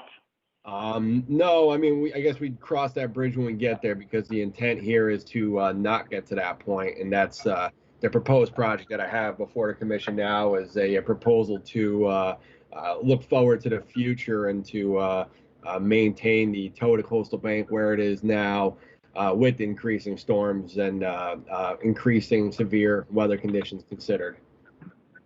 Thank you. That's in light of the request by the chair that we read the letters first. That's the end of my questions.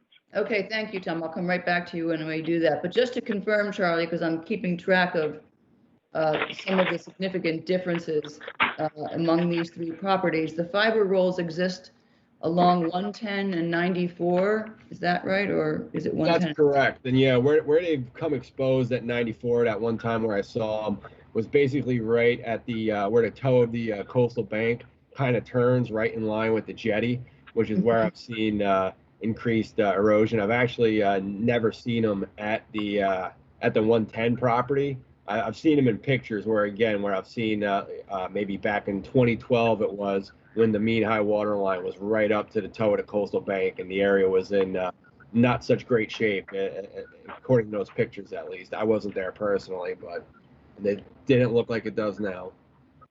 Okay. All right, this is a good moment to pause to read some of the comment letters that we have received. The first one is from the Division of Marine Fisheries. So Jan, before you start, there's NHESP letter, a Division of Marine Fisheries letter for each of the three properties. I just have been kind of quickly reviewing. They look very similar across the properties. Okay.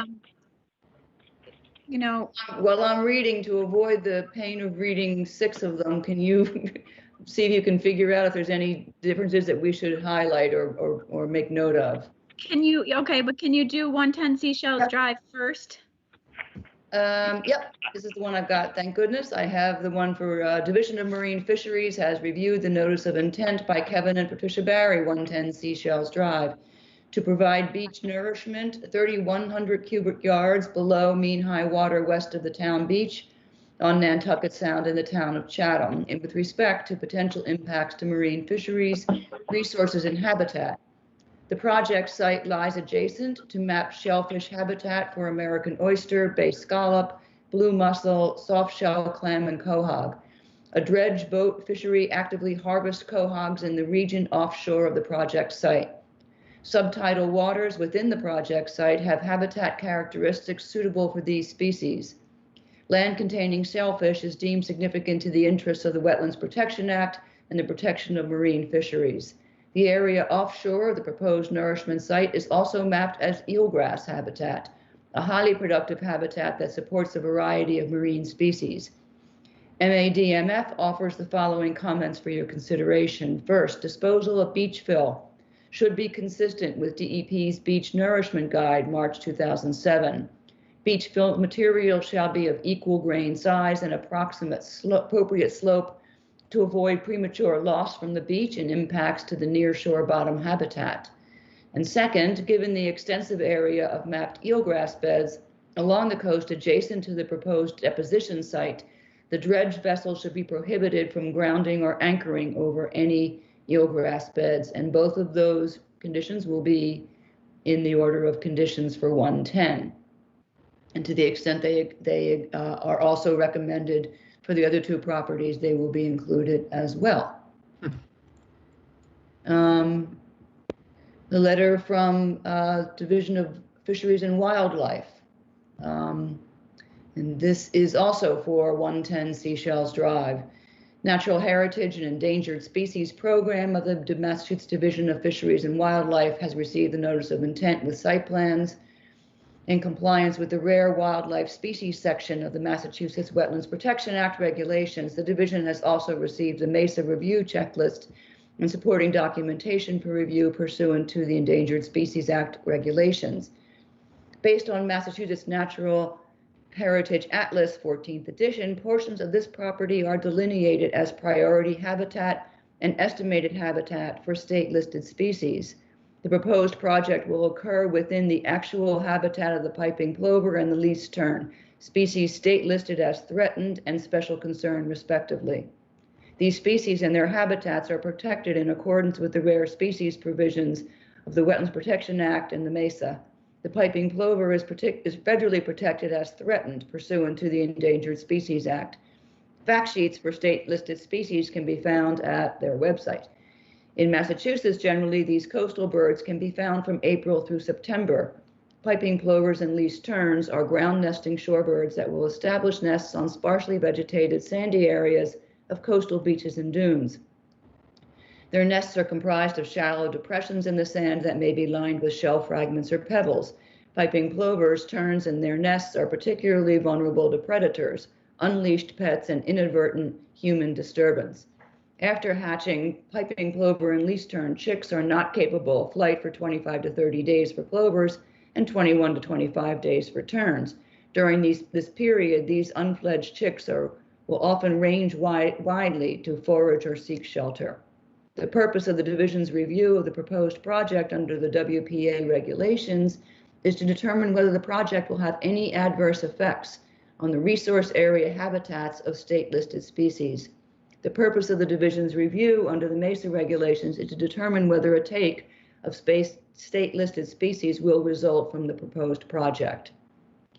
Under the Wetlands Protection Act and the Mass Endangered Species Act, based on the information provided and the information contained in our database, it is the opinion of the division that this project, as currently proposed, must be conditioned in order to avoid adverse effects to the resource area habitats of state-listed wildlife species and must be conditioned to avoid a prohibited take of state-listed species.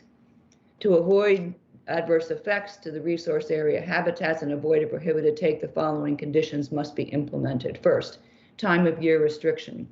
To protect these species and their habitats, nourishment activities shall not occur between April 1st and August 31st, unless otherwise approved in writing by the division.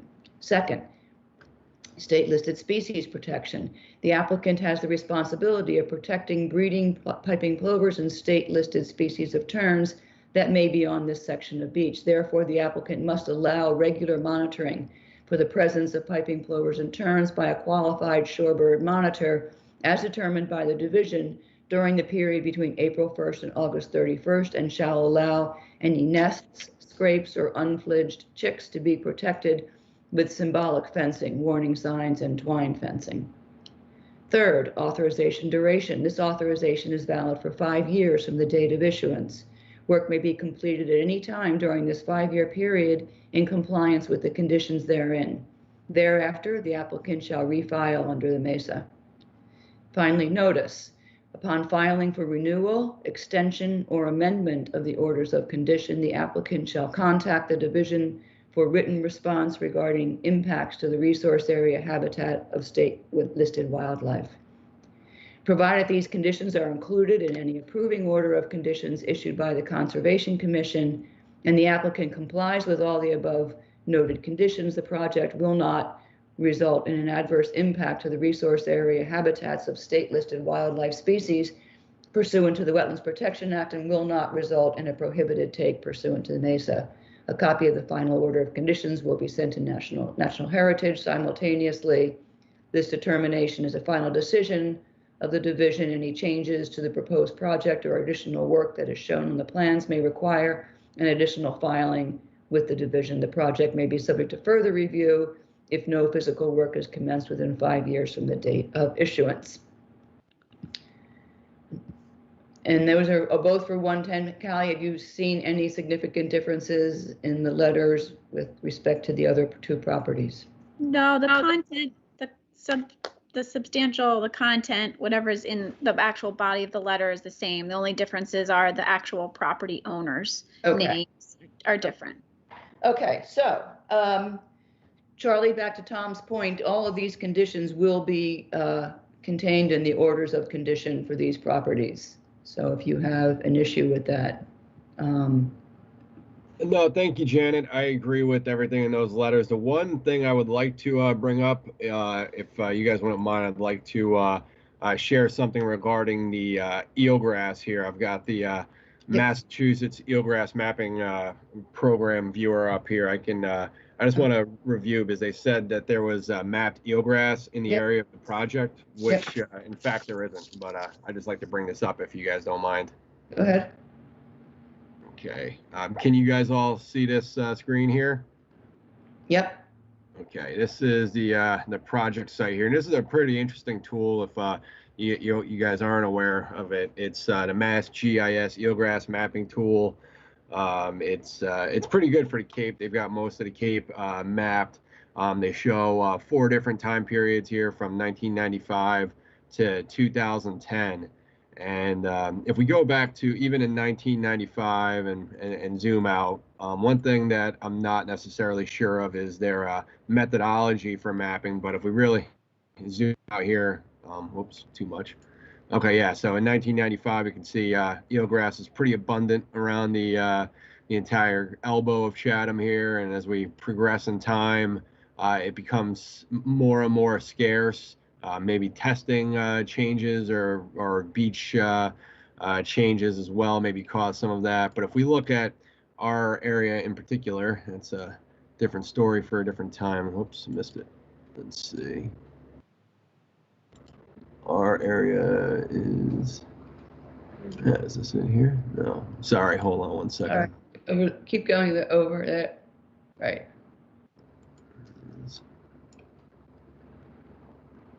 Oh, it's Red River. That's there it is. Okay, there we go. Okay, so if we look at our particular area here, back in 1995, there is some eelgrass that was mapped offshore. It looks like it's a few hundred feet seaward of the rock groins. And then as we go through time here, in 2001, it looks like it's in a similar location. In 2006, it's gone. And in 2010 to 2013, there's no evidence of it in this location. If we zoom out a bit, just to go through it, 2001, 2006, and then 2013. So in 2013, it still does show that there's, eelgrass out there, but it doesn't show that there's any active eelgrass at our site here.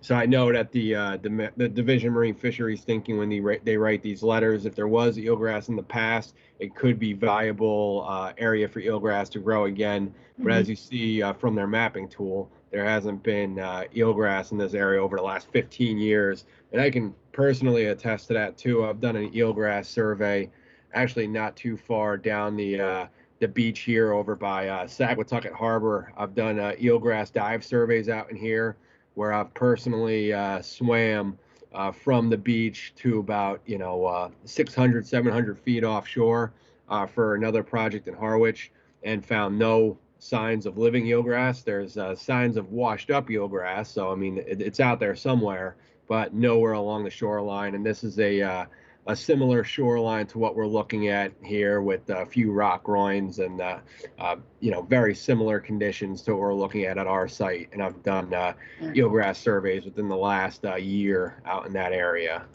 So I just wanted to speak to that. Yeah, thank you. That's distressing to see that that kind of a significant loss over a relatively short period of time, and speaks to the problem of nitrogen loading coming probably out of the Red River and the other septic systems along there that have successfully destroyed the eelgrass. But I do think, that said, that the division is correct that it is still eelgrass habitat, and if things are reversed, it may yet come back there. So the condition of not having a barge bottom out along there will still be in the order of conditions. Which is fine too, because the proposal isn't to dredge adjacent to these site dredge channel out in this location. If Yep. there was a nearby dredging project, if, for instance, Red River was going to be dredged, or if, which I'm not necessarily sure, even dredge Red River, or if they were going to dredge Mill Creek, that this could potentially be a source for that sand. And I do know that the town is interested in all of the sand that they can get to for their town beaches. So it's unlikely that that a dredging project nearby become a sand source, but I'd like the availability to have that as a sand source. Absolutely, but that reminds me of a question that I had niggling me, which is that the reference in the NOI for the source is approved dredge material or approved upland sand, and my question is, approved by who and when? Approved by the engineer, and we would take a grain size distribution analysis as we've done in the past. And then we can submit that grain size analysis to the conservation agent. We can even provide grab samples. I think we've done that at this site, where I brought a bag of sand from the proposed source, and we looked at a bag of the sand in our hands, and then we looked at the sand on the beach to determine its compatibility, or to confirm that it was compatible. Okay. All right. Other questions or comments from commissioners or anybody else on the line today?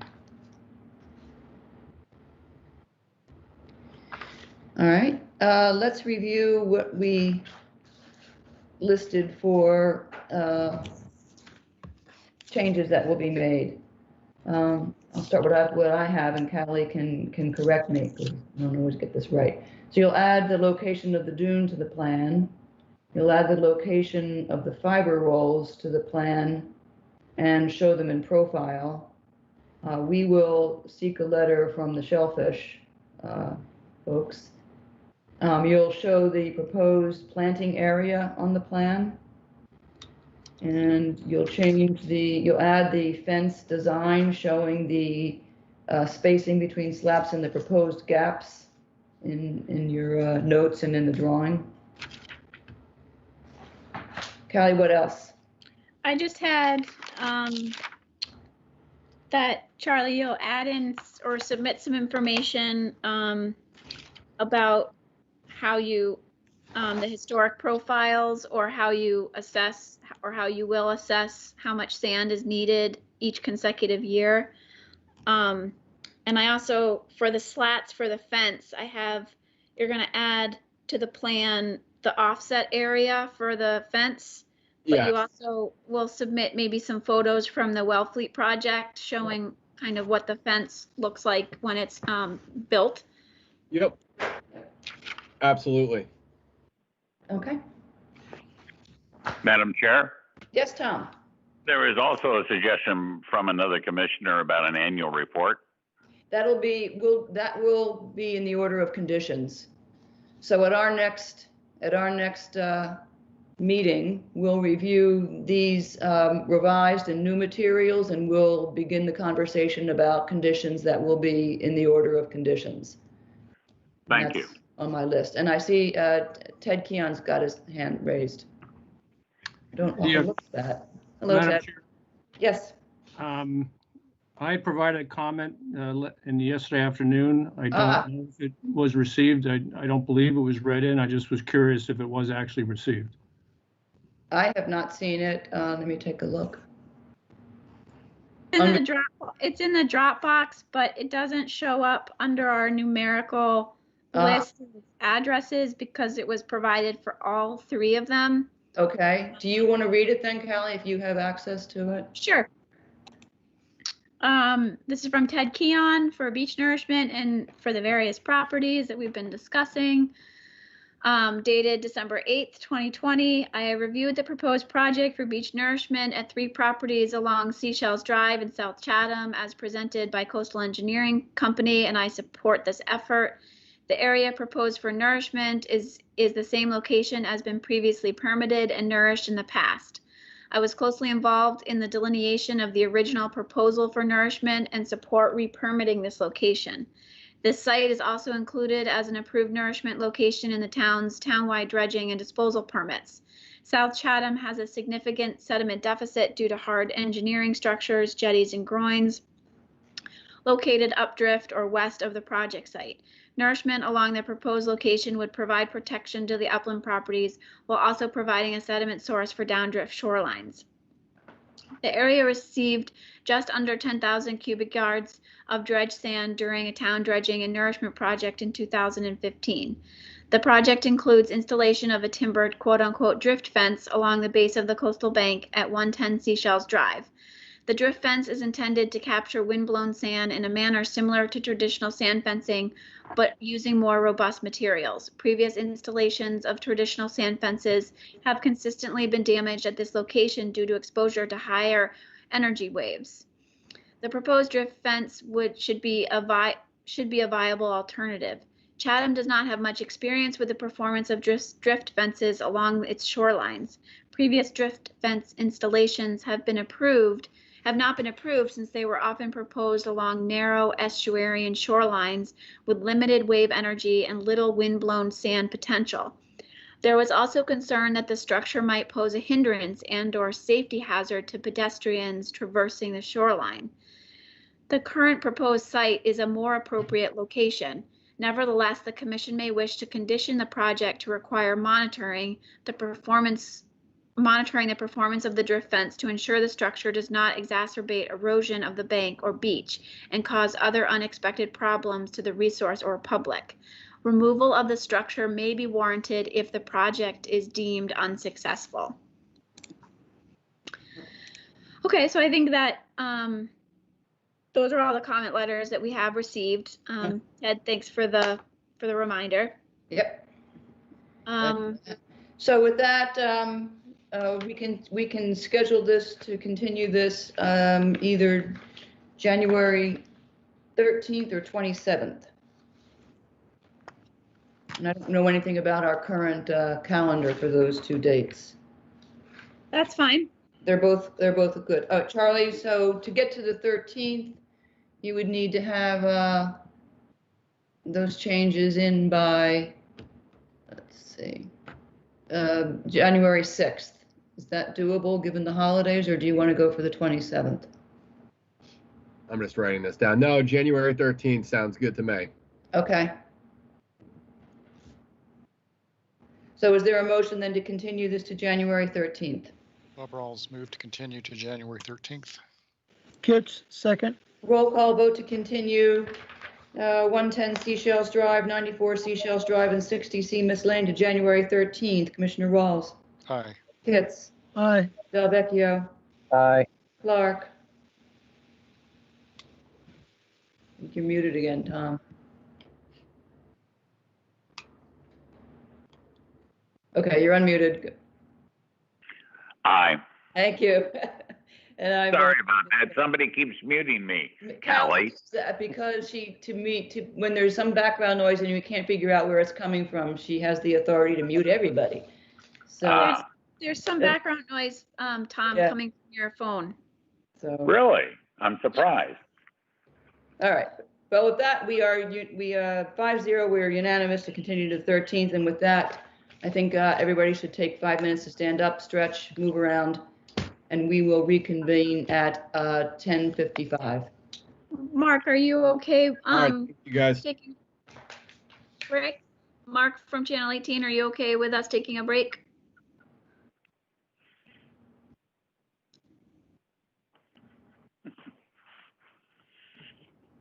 Well, he was just there a second ago. He said something. That was Charlie. Oh, that was Charlie.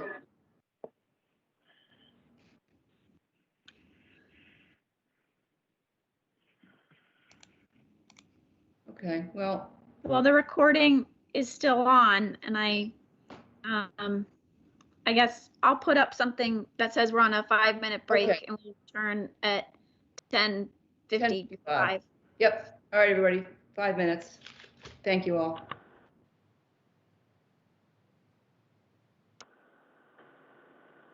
Hi, Callie, it's Mark. We're all set for a break. We're off the air.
All right, we're back. So Callie, we want to move on to the next item on the agenda, please.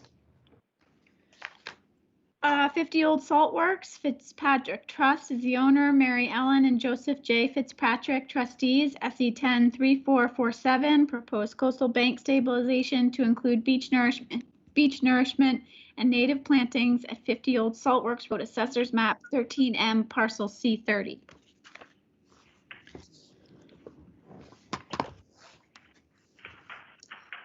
I know that Erica from Coastal is here. I don't see Don Monroe. Erica is muted. Hi, Callie, can you hear me? Yes. Okay, it's Erica Norman and Don Monroe from Coastal Engineering. Okay, good morning. Hello. Good morning. Good morning. Good morning. We'll be representing the project for the Fitzpatrick. We are proposing 50 cubic yards of nourishment on the coastal bank and native plantings in the sparse areas along the bank where needed. We have added 2 transects, section B and C, to further show the existing grade. We're proposing if the grade falls below that 6 inches or more, that is our trigger point for nourishment. Are there any questions? Okay, thank you. I also note that I think we had asked to show the access route, which is now shown on the revised plan, and the number of beach grass plugs that are proposed. I know I saw the number up here somewhere. Yep, 3246. There we go. It's in note 7. Callie, was that all? I think that's all I had on my list. Okay. Anybody have questions with those changes to this?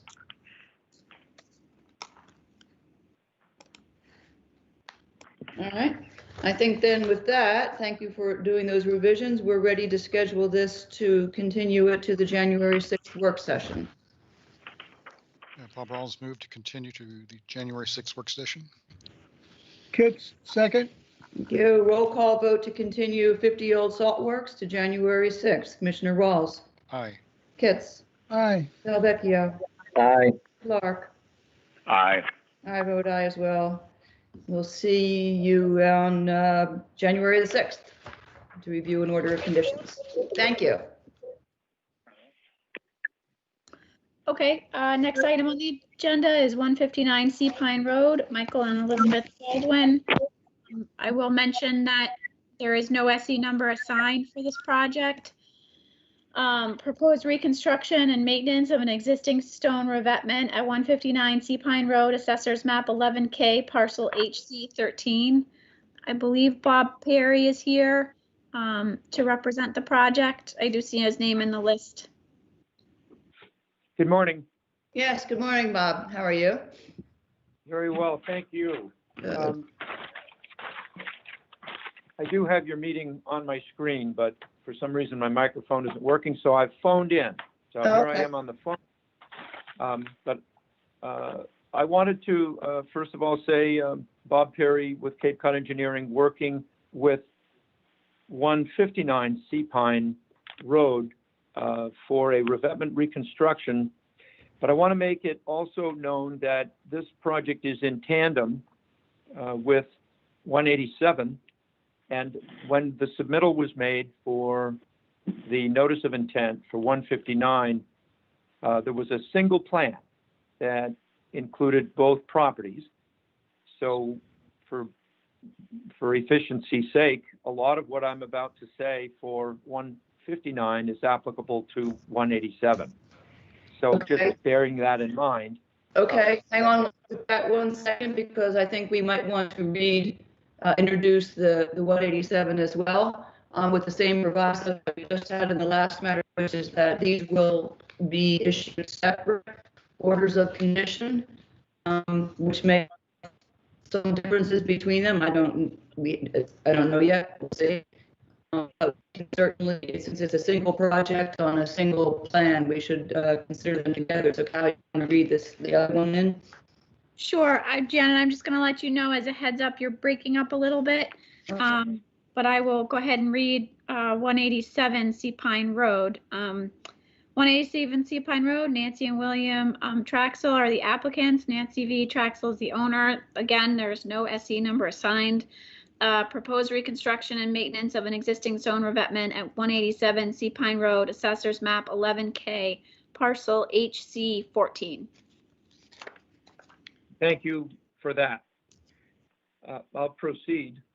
So it was a number of years ago, the former owner at 159 had acquired an order of conditions for the very same project that's before you today at 159.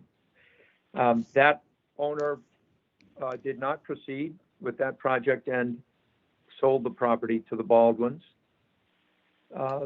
The revetment at this location is collapsing. It was constructed, we think, in the late 1960s. It's a very long system there that runs off to the east. It's a combination of native granite and quarry stone that was constructed well before they had things like filter fabric. And the tide range and successive storms of the last 8 years or so have taken a pretty significant toll on this revetment and its the bank and slope above the revetment.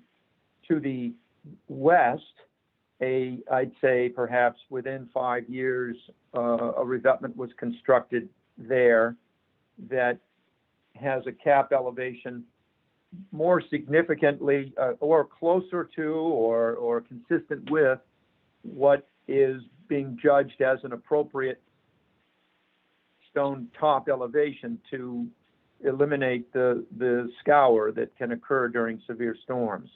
So the Baldwins engaged with the neighbor, Traxel, for a combined project where the access is opportune just to the left of the Baldwin house at 159. That's exactly what was approved for the single project when the property was first approved for the Denbys. So the big change here is that there's another 139 linear feet of revetment that would be reworked that would simply extend this project, but with a single point of access. Having said that, if you've been there, we marked out the limits of construction. I didn't want to put a bunch of stakes on the beach, so we didn't, but we put stakes along the top so that you can see the proposed top elevation, which is anywhere from, it's approximately 2 or 3 feet higher than what is there today, depending on how much it's sagging. There's no proposed seaward encroachment at all. We do have a sensitive shoreline. We have salt marsh that runs along the intertidal zone. We have a gravelly beach deposit, and there's a few things out in the beach that need to be removed. There's a concrete slab, there's some old posts, but the concrete slab is shown here. There's no need to do any work in an area of vegetation that would be beyond the upper bank, so that the buffer zone or the adjacent resource area is not altered at all. It's a sensitive job because we're tight on room. We've engaged with a local construction contractor, Martin, who does extremely careful and diligent work. So that's a good point to this plan, that we've already got the contractor effectively selected. And so it's not an open-ended application where we don't know how the job's going to be done. What we know is that the rocks will be removed in part, and the primary access will occur within the work limit that you see on this plan. But it's also within the revetment itself, where the revetment has not yet been constructed, where it has been dismantled and the stones have been set aside, the machine will actually work partly within the footprint of where the revetment will be constructed. It's that type of choice that allows the machine to work certainly within the beach area, but away from the vegetation and within the footprint of the area that will ultimately have revetment in it. And that work proceeds from east to west to the point of access for construction, and would actually proceed from west to east for the dismantling, where a lot of these rocks are going to be carried away, and then some will be set aside where they can be. And it's just one of those jobs where the contractor needs to be methodical and diligent, and so that the work effort is the most important part of this application. The presence of the revetment is secondary. It's already there, but the cap elevation is being proposed for increase. If you've been there, then you know that the collapsing bank is an area of stone rubble, and so the alteration by increasing the revetment cap will effectively be occurring in an area where it's primarily just rubble and a vertical drop of the soil. So that is, I don't know much more that I could add in getting this project described to you. So having said that, I would add the best hope here is that the job will be done during the frozen time of the year, so that upon the onset of the growing season, the vegetation can be placed in the upper bank area. I've spoken with Martin about placing sand fill on the beach and then placing mats over the sand, so that any small rubber tired machine articulations, or I should say track articulations, will not affect the virgin ground to any extent. There may be some disturbance, but I think it can be minimized with the application of sand and the mats. With the application of sand, what we have is, I think, and you have to be a judge of this, I don't see the harm in it, but this bank, which probably would have been a sediment source for 50 years, has not been a sediment source. So that the addition of some volume of sand along this beach, I don't see it as a negative. And we're hoping that you can accept that as a mitigation measure for both the construction impact and the long-term deficit of sediment. So that completes my discussion. I'd be happy to take your questions. Thanks.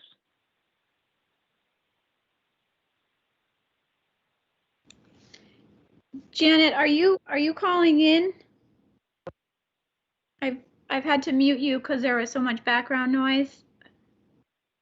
Whoops. Did that discussion come through okay, Callie? It did, yeah. It came through with us. I'm just having trouble getting just chatting with the chair. Janet, it's.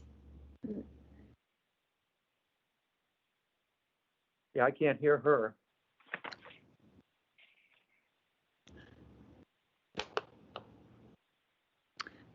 Bob Rawls, is it possible as a vice chair to sort of fill in for Janet? Well, that would be impossible, but I will do my best. I just start off with some questions that I had. I was glad to hear the details of how you would take out and then put back in the revetment. So as I understand what you said, you would work to some degree within the footprint of the existing revetment to construct the new revetment. That's true. Yeah, and so when I was out there, on the adjacent property, it looks like it's a very narrow strip of land between the marsh and the existing revetment, and I didn't see how equipment could go there without tramping onto the marsh. So you're saying that by working within the footprint of the existing revetment, you don't need to or will not touch the existing marsh? Well, my advice is that it is possible to firmly stake that work limit, and we've marked it on the plan. That would absolutely have to be the edge of the marsh. And the contractor, I think if he's diligent, will not knock down those stakes.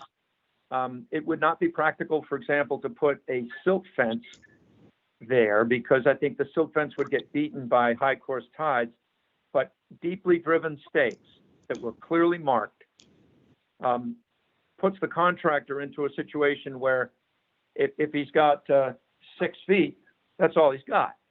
And we've got the work limit marked at the boundary of the marsh, so we can see we have more room at 159.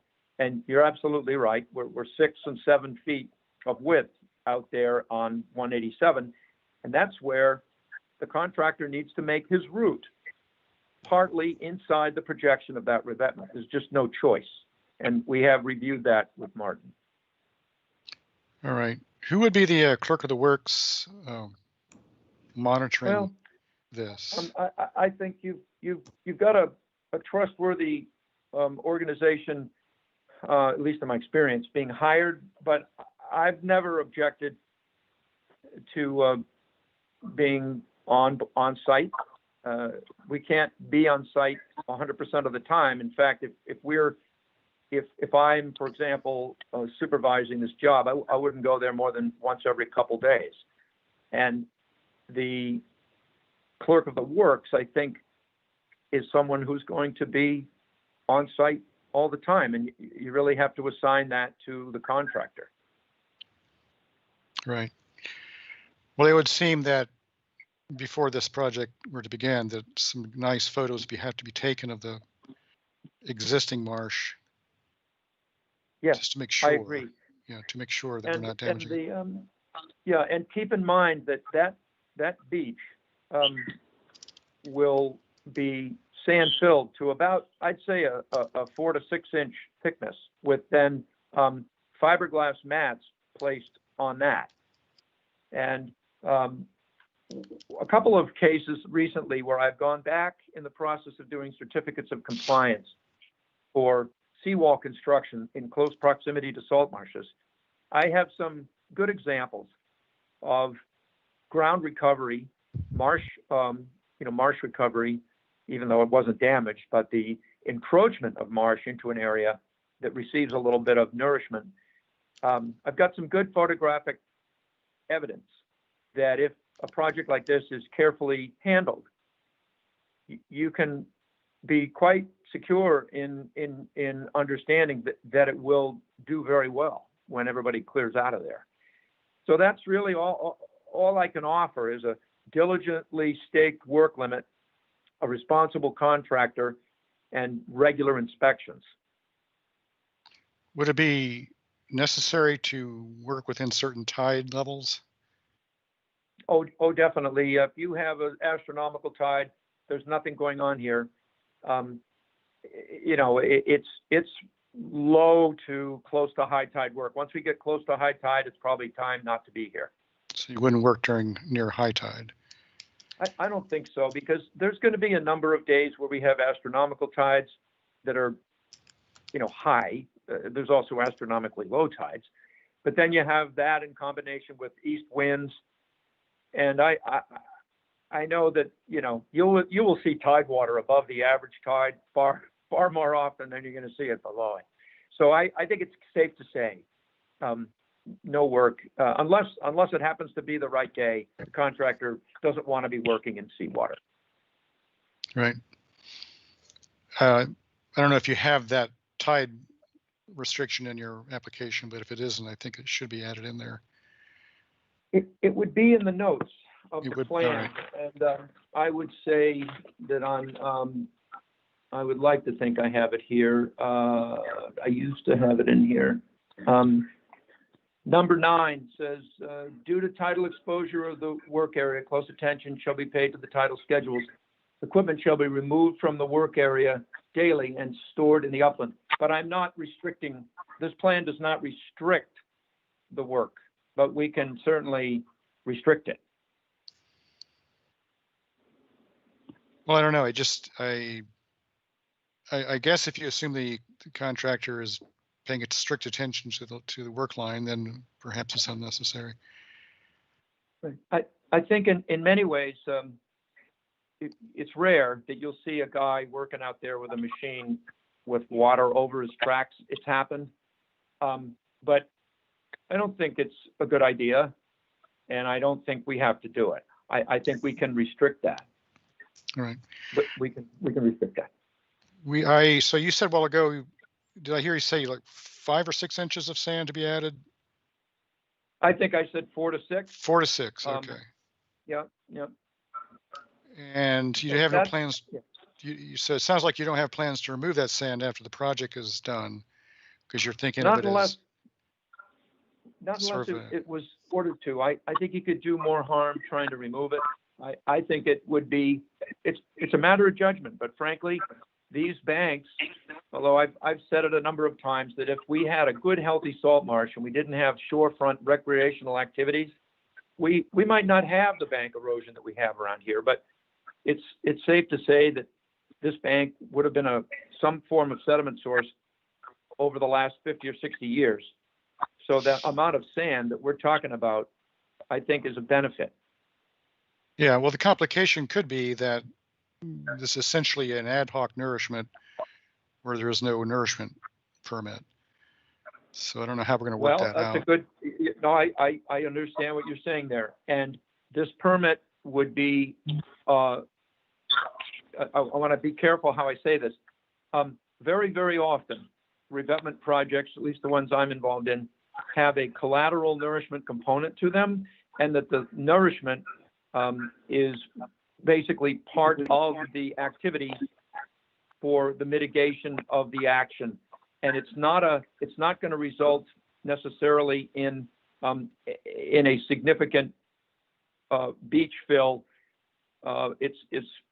But it is, and it's not except for minor areas where I think you're going to find that this revetment is going to be taken apart, and once it's taken apart, there's more room to operate. I would encourage you, unless you want the application to be altered to include beach nourishment, and I have to double check my notice to see if we didn't put beach nourishment in there.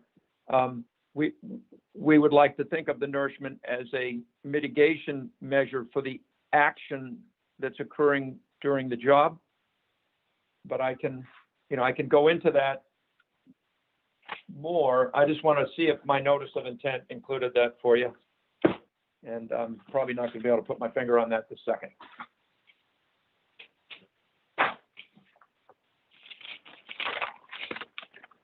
But I will.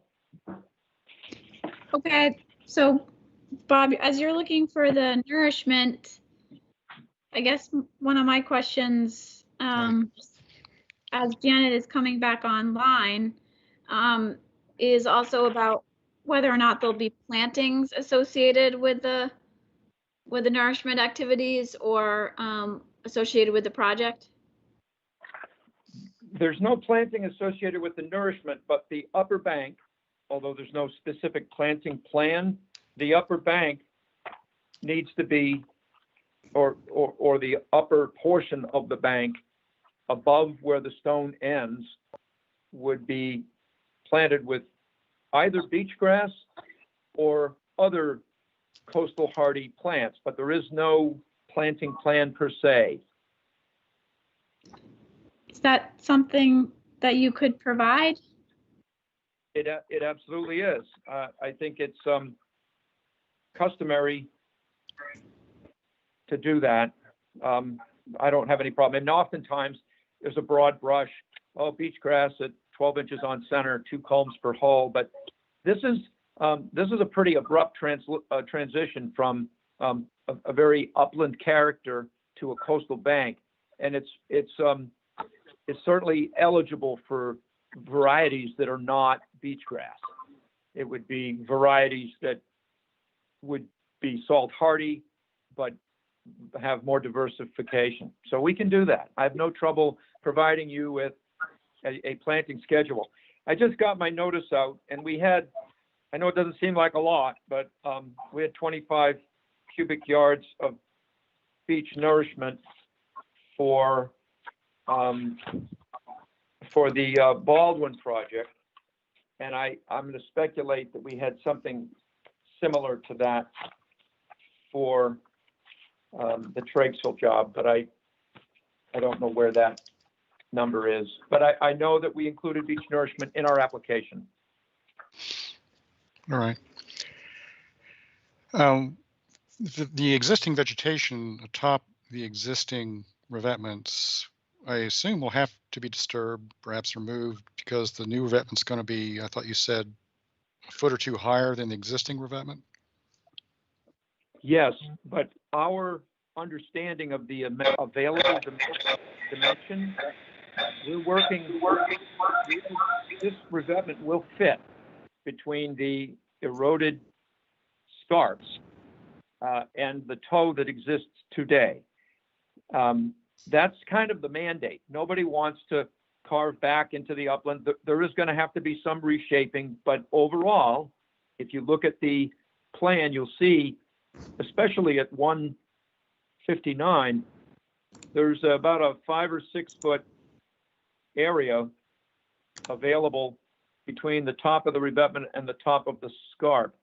That it's important that you know when the job actually gets done, it may be possible to fit that a little more landward. And the real tight spot occurs as we get on to 187. And that still does not require any significant disturbance of the upper bank. There's a nice cedar up there.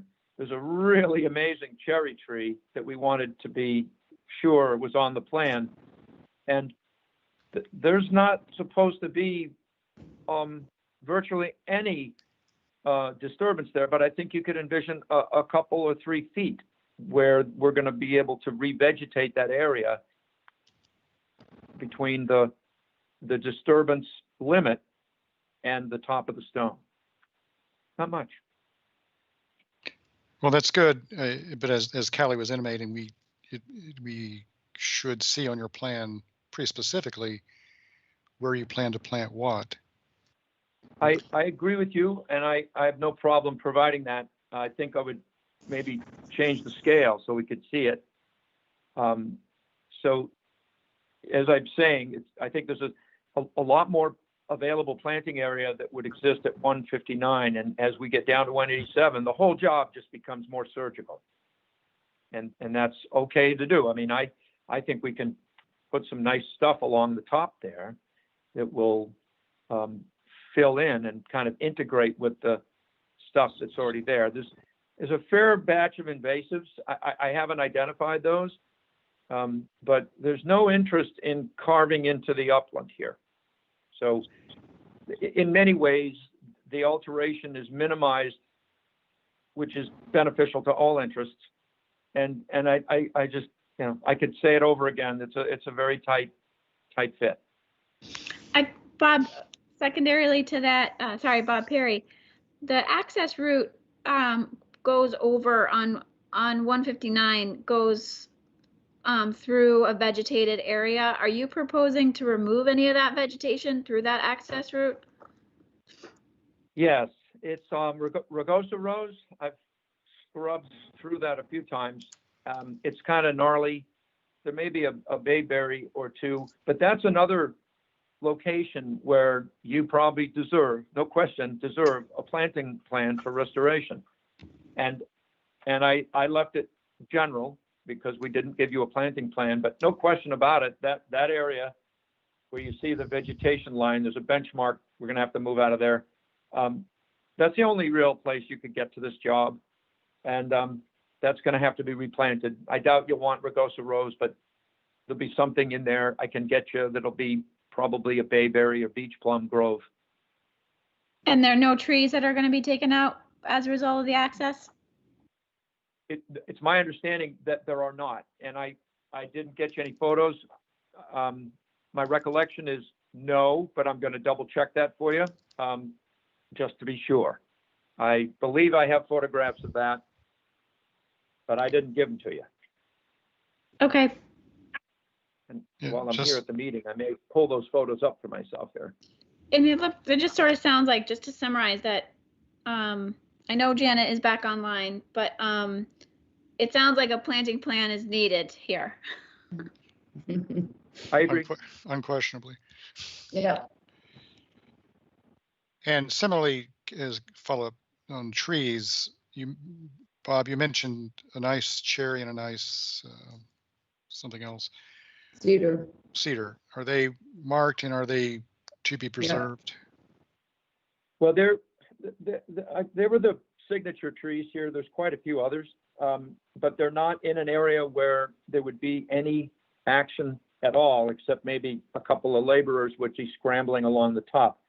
I just wanted them on there so that they're specimen trees. One's a nice cedar, the other's the cherry, which how that cherry survived the last 50 years or 100 years, I have no idea, but there's no tree removal along this revetment for carrying out this job. And Okay. Callie's question about the access is something that my recollection is the answer is no. I want to verify that, and so I will verify that for you. Yeah, okay. I think that's. Sorry, go ahead, Bob. I was just going to say that was all the questions I had. I just am still thinking about the sand that's being added, whether it's appropriate, whether it's necessary. Maybe others Well, have if you thoughts on look that. at how much, if you look at how much ground there is in most areas on this job, it's just something that we proposed to give anyone concerned about the effects to the ground a sense of assurance that there's going to be a buffer. That's all it is. It isn't that important.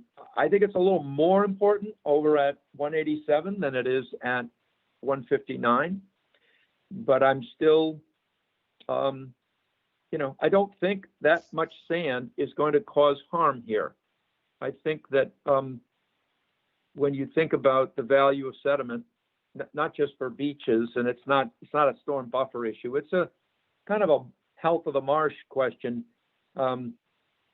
Beach nourishment is often required for mitigation for revetment. So we didn't think twice about putting that on the plan for alleviating the impacts of the machine. So it's up to you, but we think it's not a bad idea. Ted may have something to say about it. I haven't reviewed this project with anyone until now, and I could have had a pre-construction. But since the project had already been once approved for one of the properties, we felt pretty good about getting it in so that they could contemplate if an approval can be reached, that they could do the work this winter. Okay, I have no further questions.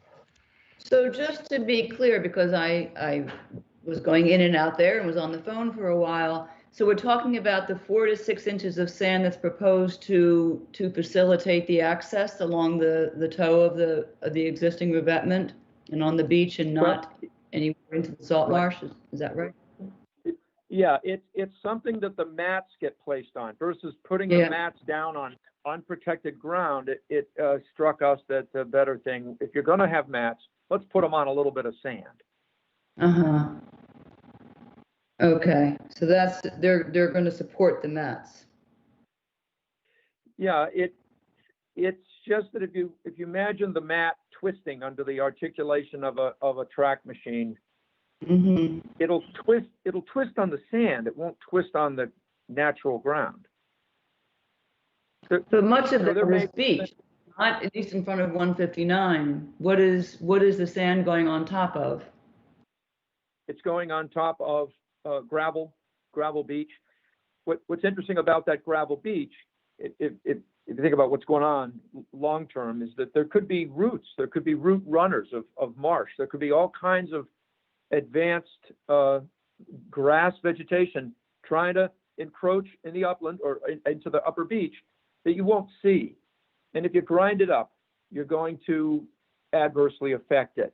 And that's my opinion anyway, of why, if we can, and the contractor doesn't object to it, and we're going to be trying to mitigate, just to reduce the impact to the ground, that this is not going to avoid it all, but you're going to do some. I just have to say, if you can buffer the articulation grinding action on the virgin ground where there might be roots, you're better off. Okay, we'll take that under consideration and ask. That's all The we're other asking question you to I do. had, yep. Think about that a The little other bit. question I had was, so there will be a planting plan submitted, which will also, I assume, contain details on the vegetation that's proposed to be removed. I do see the note on the plan, preserve shrub growth along the top of the revetment in front of 159, but when you're down on the beach, it's 187 that has so much vegetation at the top of the revetment and hanging down over it. Is that staying or going? Well, it's, oh no, the shrub note is for the whole thing. It just didn't. Oh, okay. Yeah. Okay. It's universal, and we can certainly, honestly, you know as well as I do that there's no question that the better approach here for stability is not to disturb any more vegetation than necessary. Yep. That's the plan. Okay, I just wanted to make sure that that arrow that was pointing right at the property line didn't convey that could you change that? Could you make that change? Because it's the right side arrow points to the property line. So take it, extend it over toward and point toward the other end so that it's clear that all of that. Thank you. Thank you. And just on as an aside, the reason that note is where it is because this job started out as only 159, and that note never got slid over when we added to it. Okay, got it. I don't know where we are in terms of people asking questions. We only got to Bob. Oh, okay. Okay. Joe, do you have questions at this point? No, just a comment that I am in total favor of some kind of planting plan and a diverse planting plan, please. And it would be very important. Thank you. Okay, thanks. Bob Del Vecchio, questions? Yes, when I was there, I noticed a beach plum that was kind of growing in the rock revetment close to the top, and that probably would have to be removed. And we had there was an invasive growing over it, porcelain berry. So I would like to see the planting plan identify the existing plants, any plants that will have to be removed, as well as some invasives that will have to be removed. We can do that. That's no trouble. I know, as I said, there are things growing in that collapsed area, and unfortunately, those areas are going to be changed. Yeah, I mean, throughout the whole, for both properties, a planting plan, and as well as the existing plants removed, identify those as well as the invasives as well. We can do that. We'll make an accounting of it and try to get something back to you. Thank you. Okay. Anything else, Bob? No, that was it. Thank you. Okay. Tom, do you have questions? Yeah, I agree with Bob and Joe on the planning plan.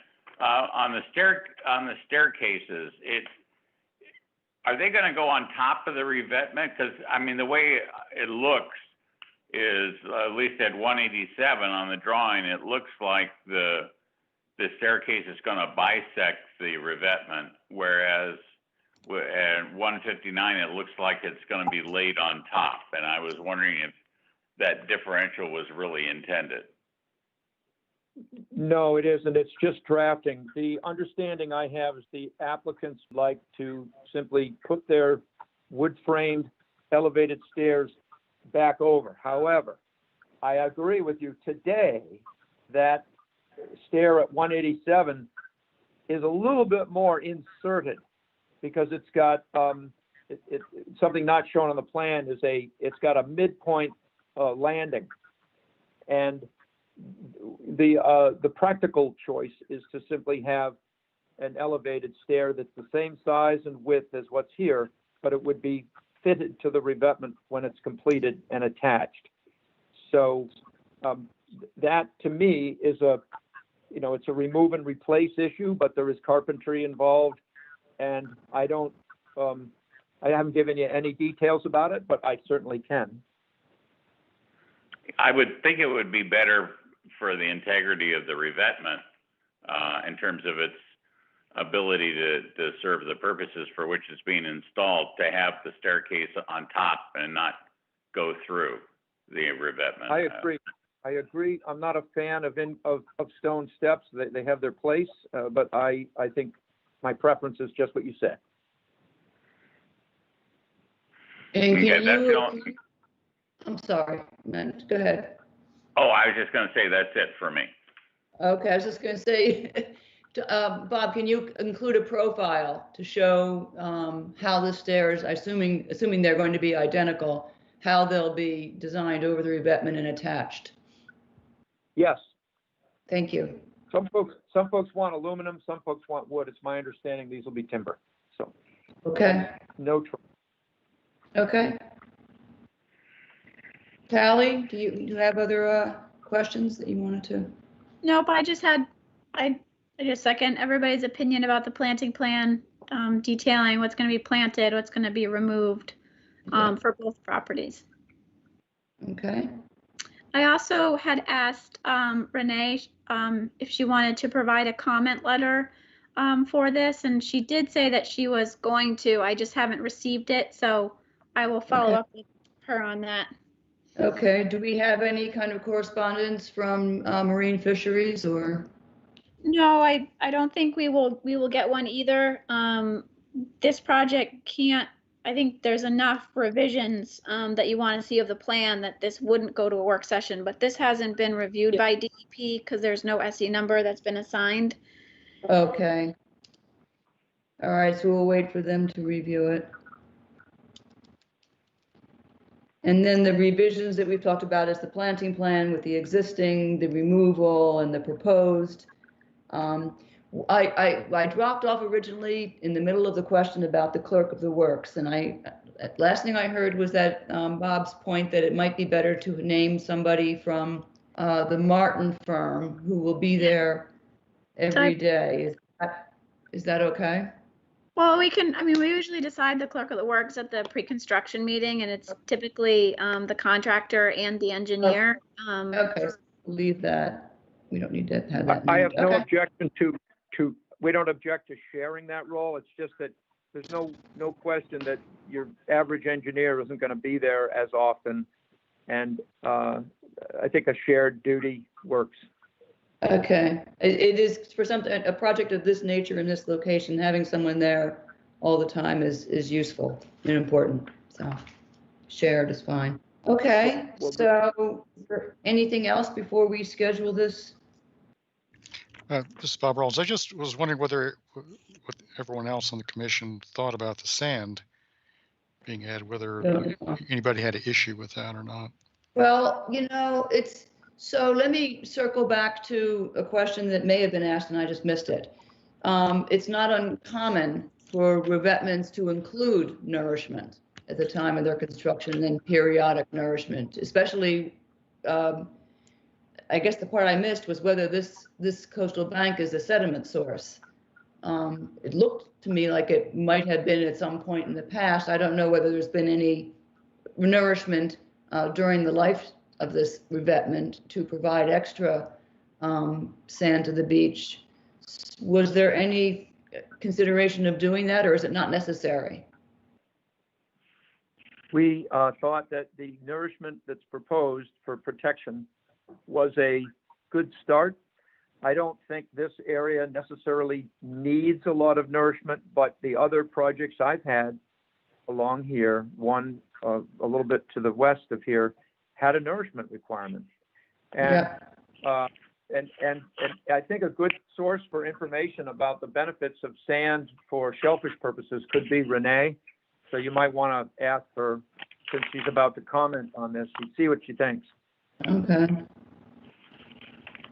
I mean, what I'm struggling with is that the way that nourishment requirements are designed in these kinds of orders is to allow the natural process of the sand migrating out of the revetment and onto the beach to try to mimic the natural sediment source process, as opposed to putting it flat onto the surface of the beach and seeing what happens then. And I don't know whether that's ultimately going to cause problems, and that's where we're going to need some further input from.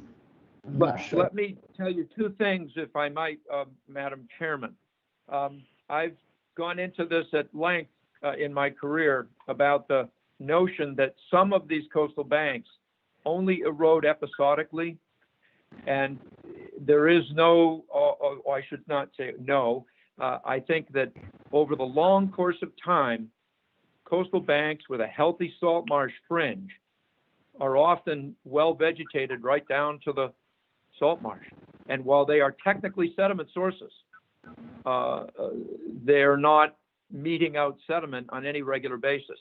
And when they erode episodically, that would be what we are mimicking with our sand for the mitigation for this construction effort.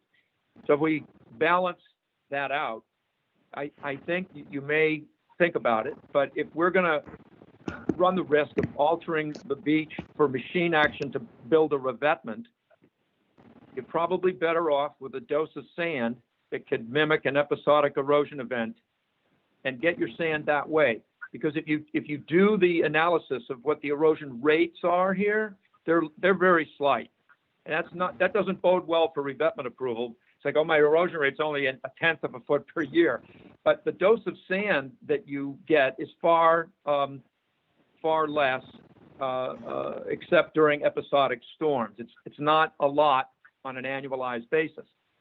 I've probably said enough here, but I think all things considered, having some sand is in the positive direction, and it serves as a measure of protection during this job.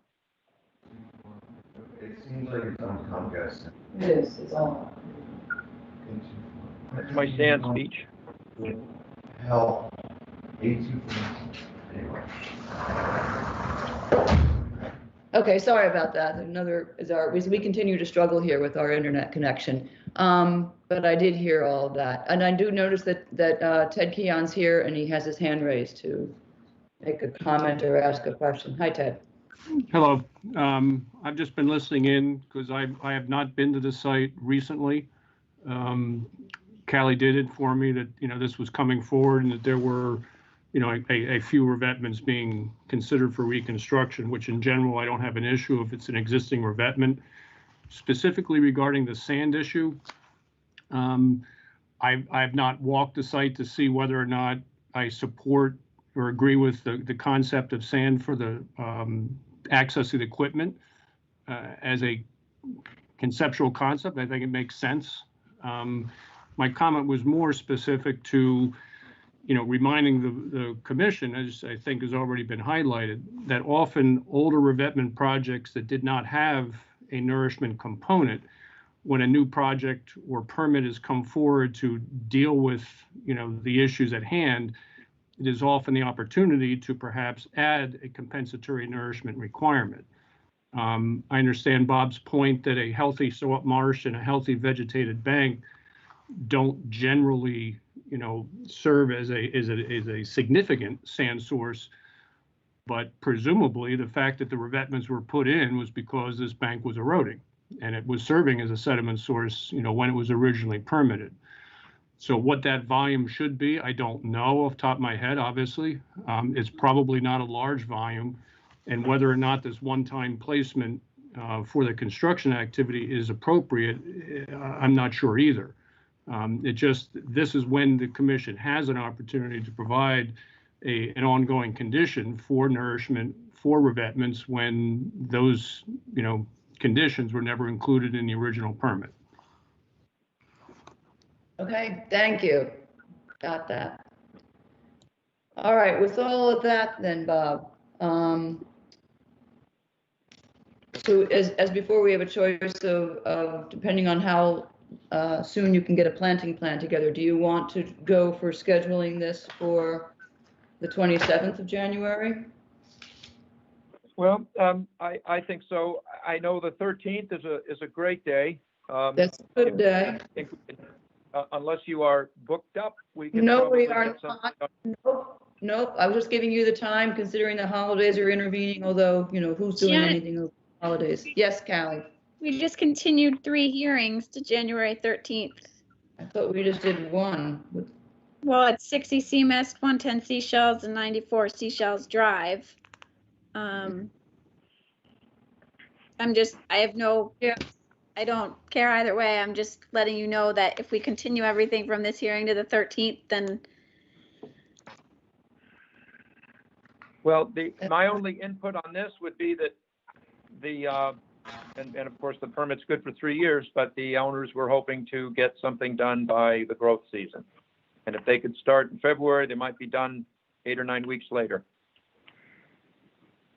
All right, well, given that, I'm inclined to let this one go to the 13th, because I don't think there'll be any more certainly coming out of this hearing.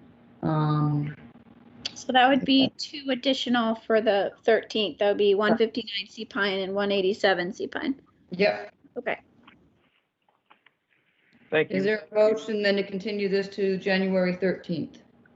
Bob Rawls moved to continue both properties to January 13th. Kits, second.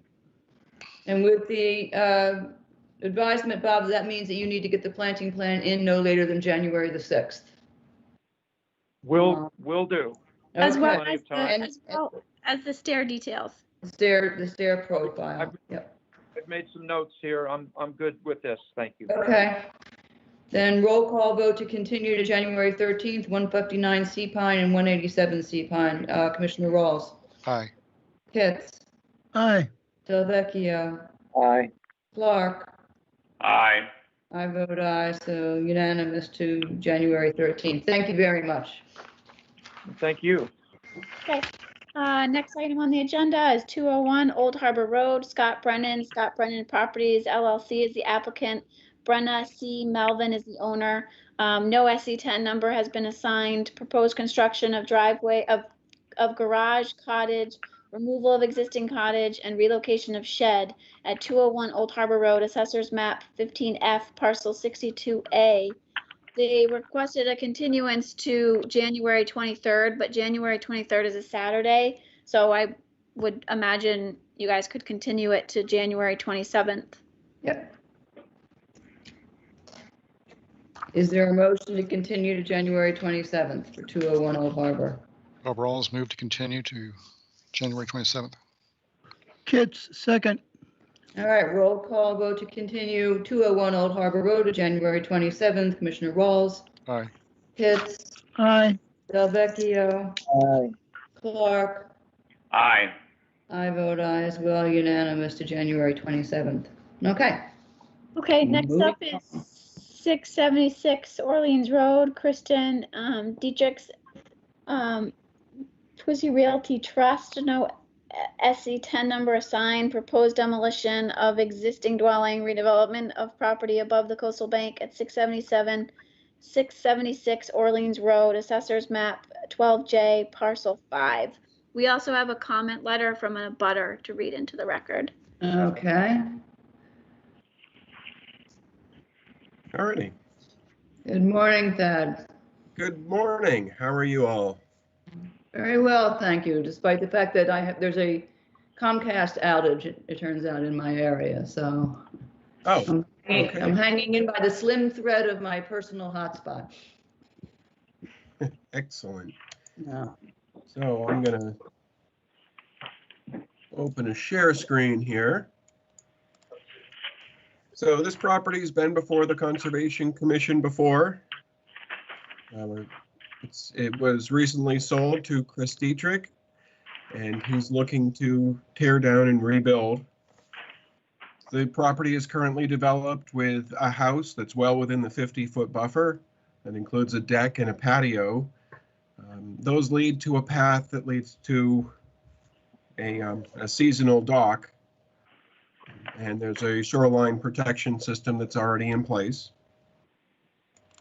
The remainder of the property, we have 2 garages and a pool. And our proposal is to take down the building, take down everything. And the proposed building is going to be located outside of the 50-foot.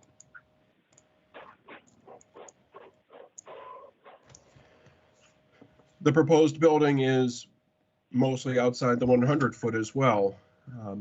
We would be leaving a small segment of patio within the 50-foot and a 4-foot wide pathway with stairs going down to the existing dock. There would be restoration of the slope where the patio currently exists. And because the lawn is somewhat useless, and the current lawn extends over the coastal bank in some locations, we're proposing to cut away the lawn and put in a wildflower meadow. Technically, mitigation is not required for this since we're pulling so much out of conservation jurisdiction. So we're going in with that. Performance standards, I mean, we're meeting so many of the criteria that we hope that keeping a little of the patio within the 50 is going to be fine with you folks. Bill Riley's on the call if he's needed. We have not yet filed with zoning yet. We wanted to get our foot in the door here to start off with. And if there are questions, I'd be very happy to answer them. Okay. Okay.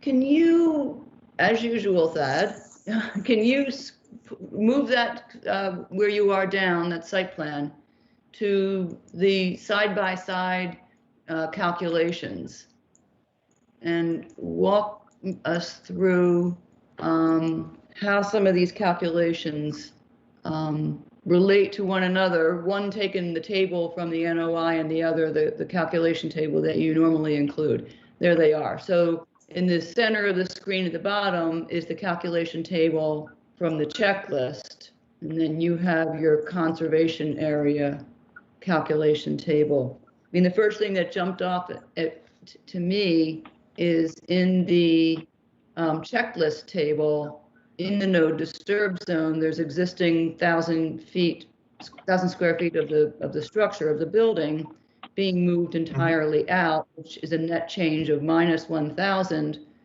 What is the negative 2,000 in the mitigation column? So we're adding up the 2-to-1 multiplier. If we were adding 1,000 square feet of building here, it would be required 2,000 square feet of mitigation. So it acts, so it's that negative 2,000 is acting sort of as a credit or a banking of mitigation? Yes. I mean, looking at what's required for mitigation, we've often taken, what is benefiting, folks get credit for.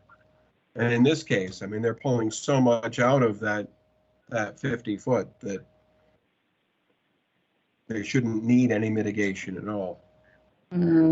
That's one way of looking at it. And so that also explains the negative 960 in the outer aura. Same process. I'm sorry, negative 960 of hardscape in the NDZ. Yes. Okay. I get the credit now. All right. All right, let me open it up to questions while I look at my calculations in my notes here. Bob Rawls, do you have questions? Sure. So of course, the obvious thing that would draw our attention is the fact that although the house is being withdrawn, is retreating significantly from the NDZ, you still have the small portion of the patio in it where it would be easy, you would think, given the size of the patio, to stay out of the NDZ altogether. So I'm just pointing that out and asking whether that is feasible. I have other questions too, but I guess I'll wait for response to Sure, that one. we've talked about that with the client, and he decided to start with what he wanted to build. Okay. It's a starting point. Okay. Well, I would, it strikes me as there's, in order to protect the resource area, that it would be easy enough for the client to stay out of the NDZ altogether. And that's my statement on that. Mm-hmm. In the diagram, there's something along, let's see, I guess it's the site. I'm trying to figure out which of these plans shows it. There's something along the top of the coastal bank, the hatch marks. It sort of looks like I don't know how to describe the graphic, but I don't see that it's labeled, or maybe I'm missing the label. It goes along the top of the bank. It's a green hatch mark with a solid line. What that represents? The limits of work. So we were proposing a siltation barrier right at the edge of the vegetation, right at the edge of the lawn. All right, that's the green one all the way around then. Okay, all right. And I note that your patio is dry laid, which is great. Mm-hmm. You are proposing a wildflower meadow. So when it's all said and done, would there be any grass in the 0 to 50 for one thing? From the wildflower meadow back, there would be lawn. From the okay. By lawn, I assume you mean turf lawn? Well, the conservation mix. Conservation mix, okay. And that would go all the way back to out of our jurisdiction or to our jurisdiction? Correct. And if you've been there, it's lawn from basically Route 28 all the way to the top of the coastal bank. Right, yes, yeah, I've seen it. It wasn't clear to me that there'll be conservation mix, so that's good. Would it be just throughout okay. The entire site? Is that what you're saying? Well, at a minimum in conservation jurisdiction, but okay. That mix is pretty decent. I recommend putting it through the whole site. Okay, good to know. Just checking. Go ahead, Bob. Sorry. Yeah, that's good to know. For the wildflower meadow, I think about the long-term longevity of that and the benefit to the resource area. It's a pretty delicate planting proposal. In other words, it's something that could be easily overtaken by invasives, et cetera. And I'm just wondering whether or not you consider a little more diversity in what's planted there. I understand you don't want to put a wall of trees, of course, because of the view, but what I'm talking about is a mixture of native low-growing shrubs, at least in some of it, to provide habitat, to provide a variety of food source for the wildlife there, instead of just a basically seed mix of flowers tossed onto the ground. And if I may, there's no mitigation required with this project. I understand. So, but we're just talking about what would benefit the resource area the most.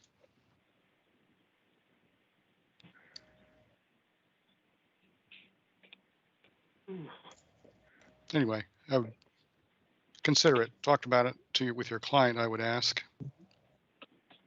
Because the wildflower mix is just going to be a temporary, easily overtaken area, in my view.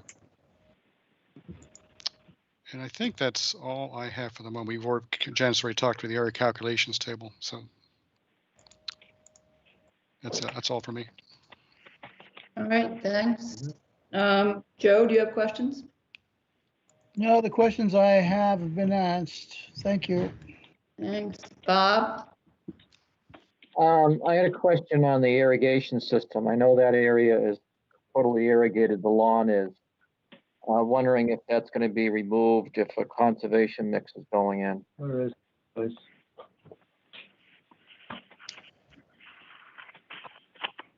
We'd obviously like to keep the irrigation system if possible. Conservation mix is going in.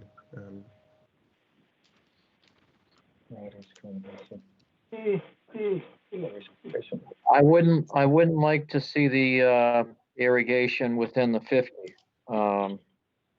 I mean, I can see you keeping it elsewhere, but I would like to see it not in the 50, within the 50 feet, 50-foot buffer. Yeah. Okay, other questions there, Bob? I think that's a good one. No, I think that's it. Thank you. Okay. Tom? Yeah, I've got a couple.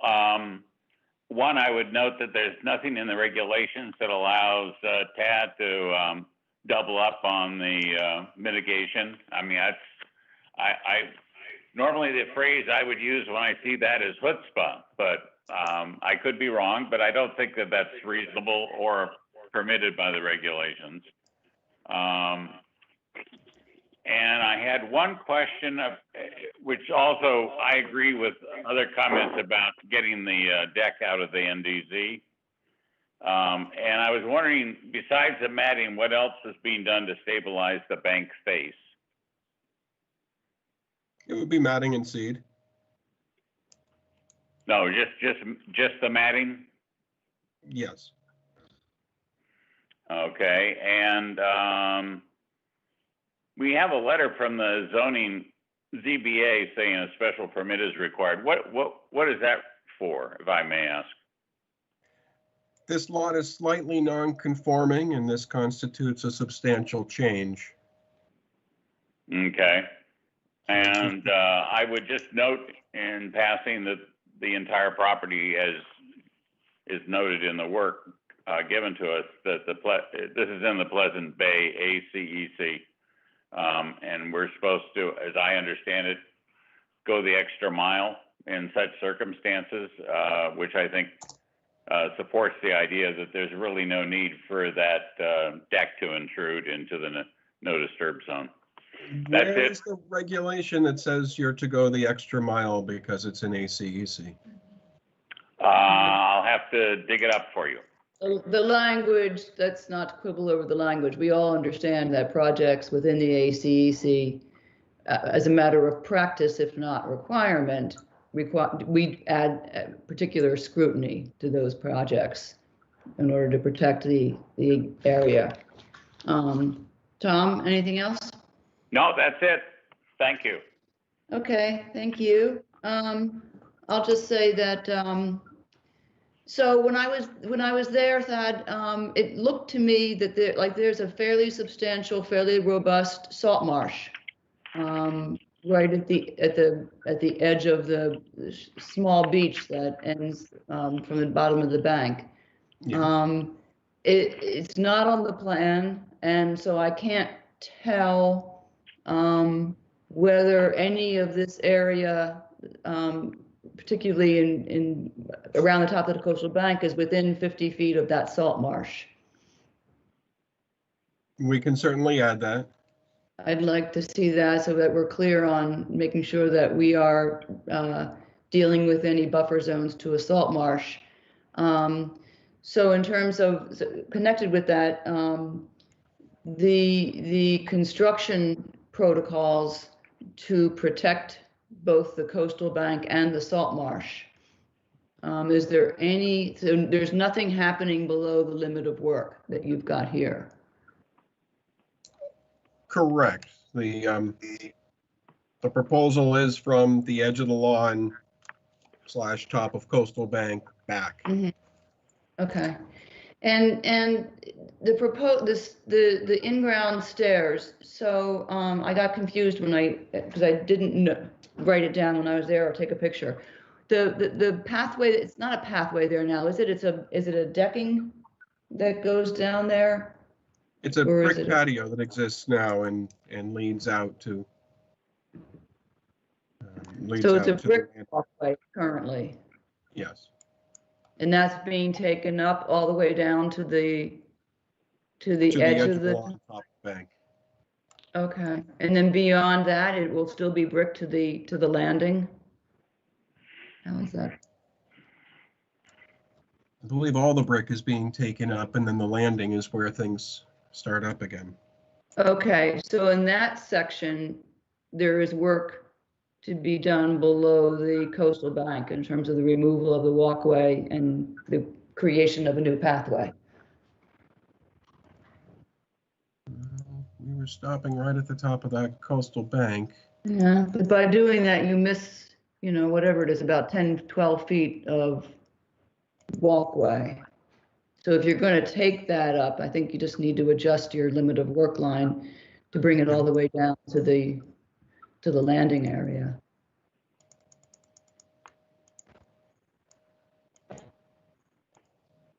And I'll say that I don't necessarily agree that by virtue of moving the structure and the hardscape out of the no disturb zone means that there is no mitigation for the increase in the outer aura.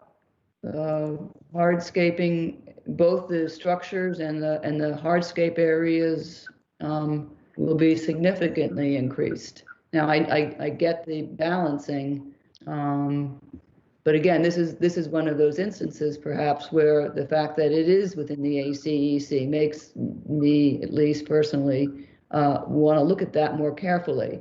And since you're already proposing some planting along the top of the bank, I think I want to echo Bob Rawls's comment.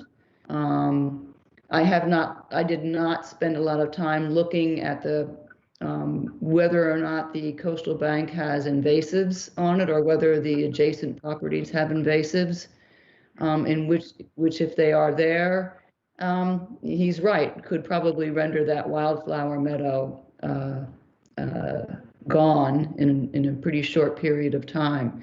So maybe it would be possible to have a word with the client about considering that area to be mitigation for the increase in the outer aura and make it a little bit more resilient to potential invasion. Again, if there are invasives in the immediate area. I just don't know that offhand. As I recall, and perhaps Callie can chime in, this was subject to a land management plan a few years ago. I mean, everything on that bank looks very decent. And if I may, I'm pulling up an image right now. Okay. This is the brick walkway going out to the top of the bank, edge of the lawn, and you can see the wooden walkway that's on the left side of that. Yeah. So the proposal would be to take up that walkway right up to that edge of lawn, right up to that existing walkway. Uh-huh. And then this area that's been cut in, that would be restored back to a slope, and the stairs would be placed over it so that they can get from the high ground down to the walkway. How much regrading is necessary to do this? I mean, we were really looking at what's the elevation on the adjacent property versus what's the elevation on the west side of the property, and restoring that bank to more or less what it would have been before the construction of the home.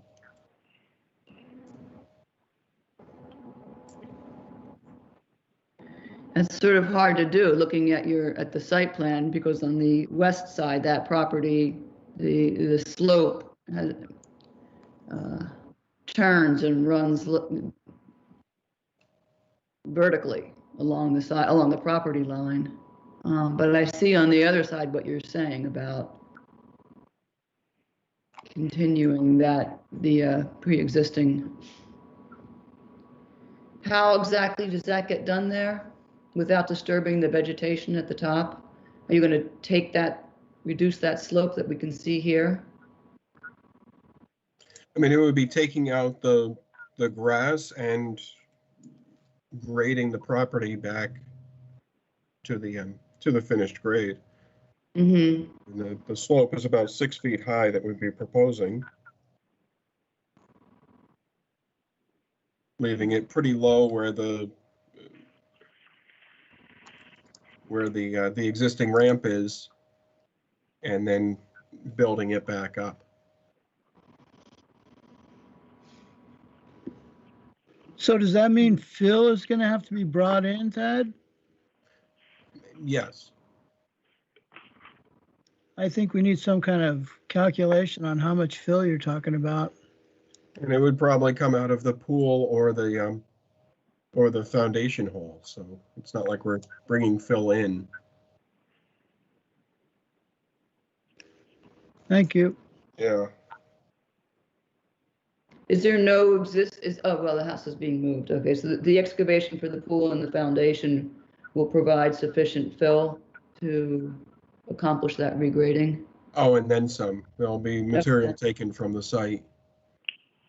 Okay. And I'll clarify that with saying the foundation, the existing pool, or the proposed pool is in the existing home for the most part. So right, there won't be much dirt there. That's true. It's already been. Okay. All right. Callie, do you have comments and questions? I don't have any questions. Okay. I guess I just second what you guys said about seeing if there's any possibility to move that little corner that's in the 50 outside the 50. I also recognize that it's an improvement moving the house out of the existing house out of the 50.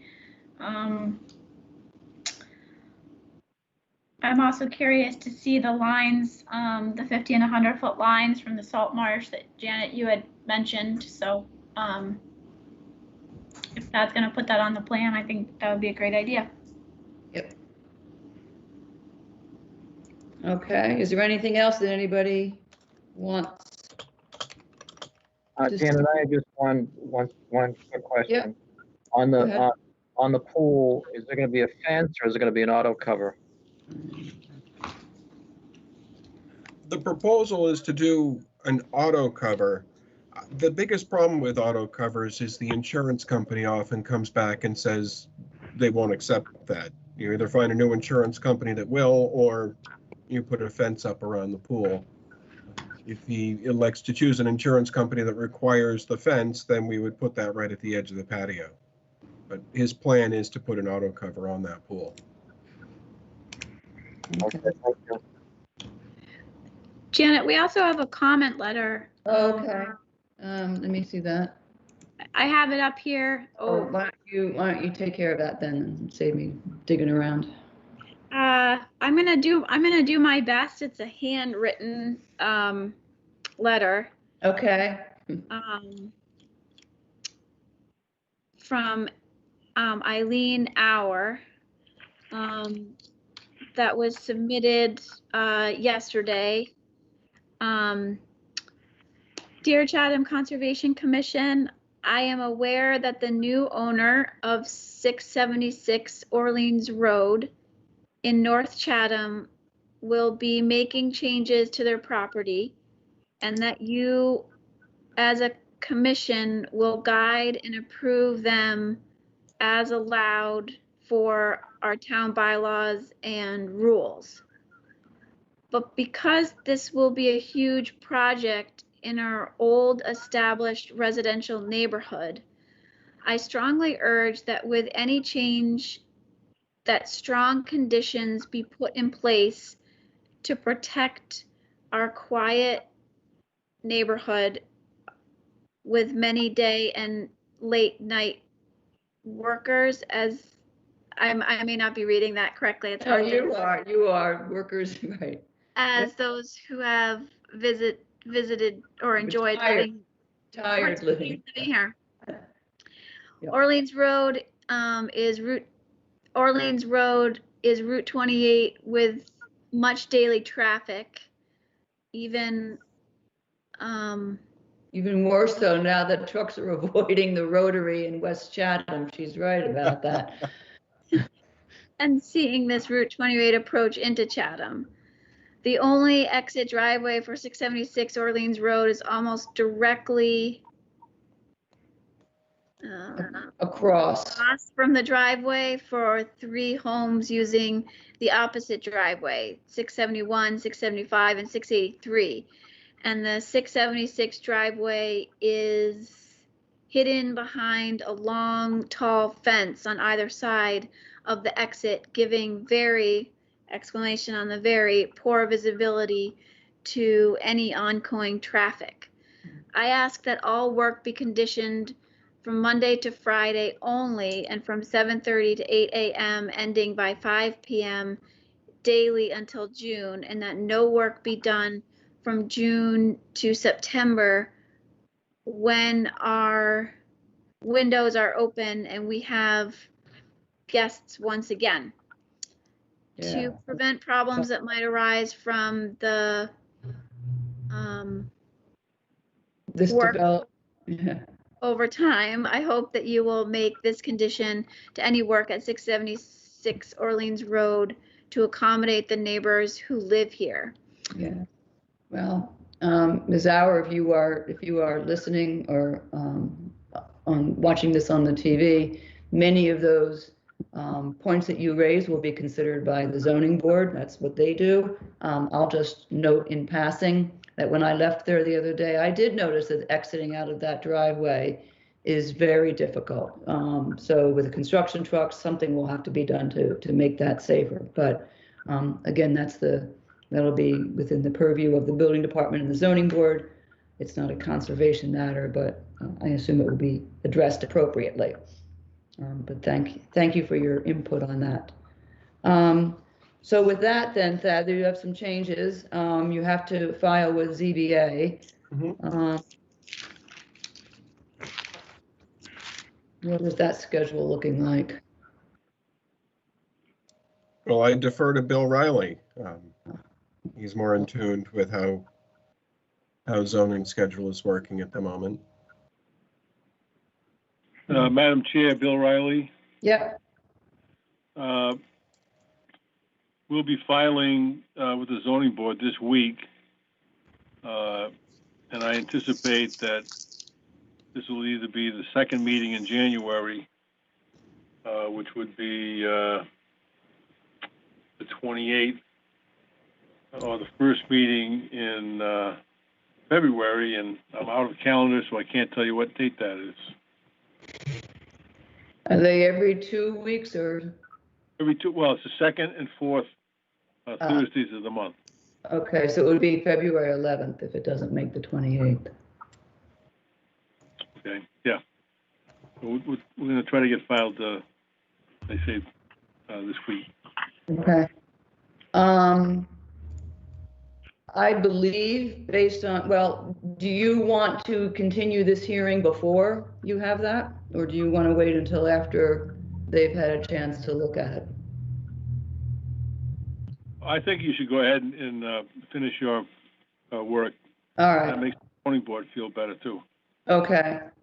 Then I would, we could continue this to the 27th of January or the 10th of February. Do the 27th of January. 27th of January, that's possible. Okay. Okay. And that's okay with you, Thad, to get the changes we talked about? Oh, sure. Okay. Do we have a motion then to continue 676 Orleans Road to January the 27th? Yes, Bob Rawls moved to continue to January 27th. Kitts, second. Roll call vote to continue 676 Orleans Road, January 27th. Commissioner Rawls. Aye. Kitts. Aye. Delvecchio. Aye. Clark. Aye.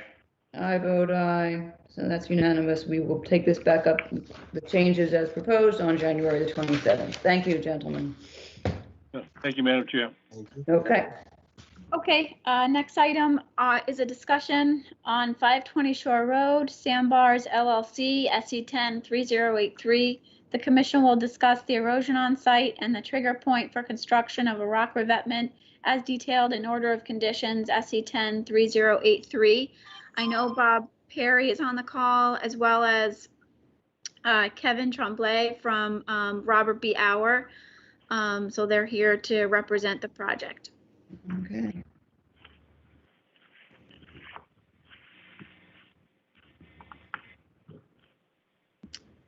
Bob Perry, are you still here?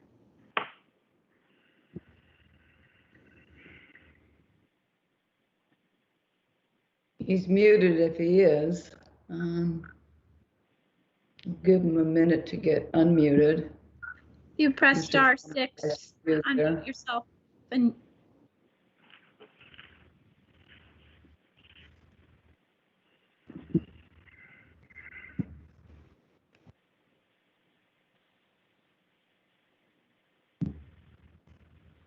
Hi there, Bob Perry here. There you are.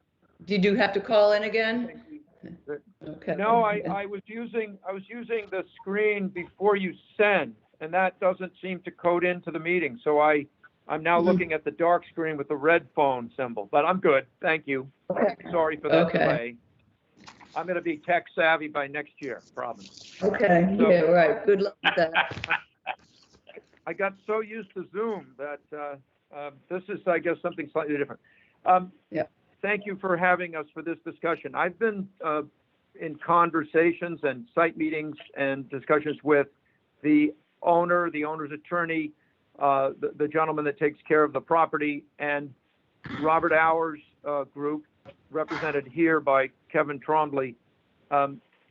Just a quick background. Back in 2015, this revetment was proposed.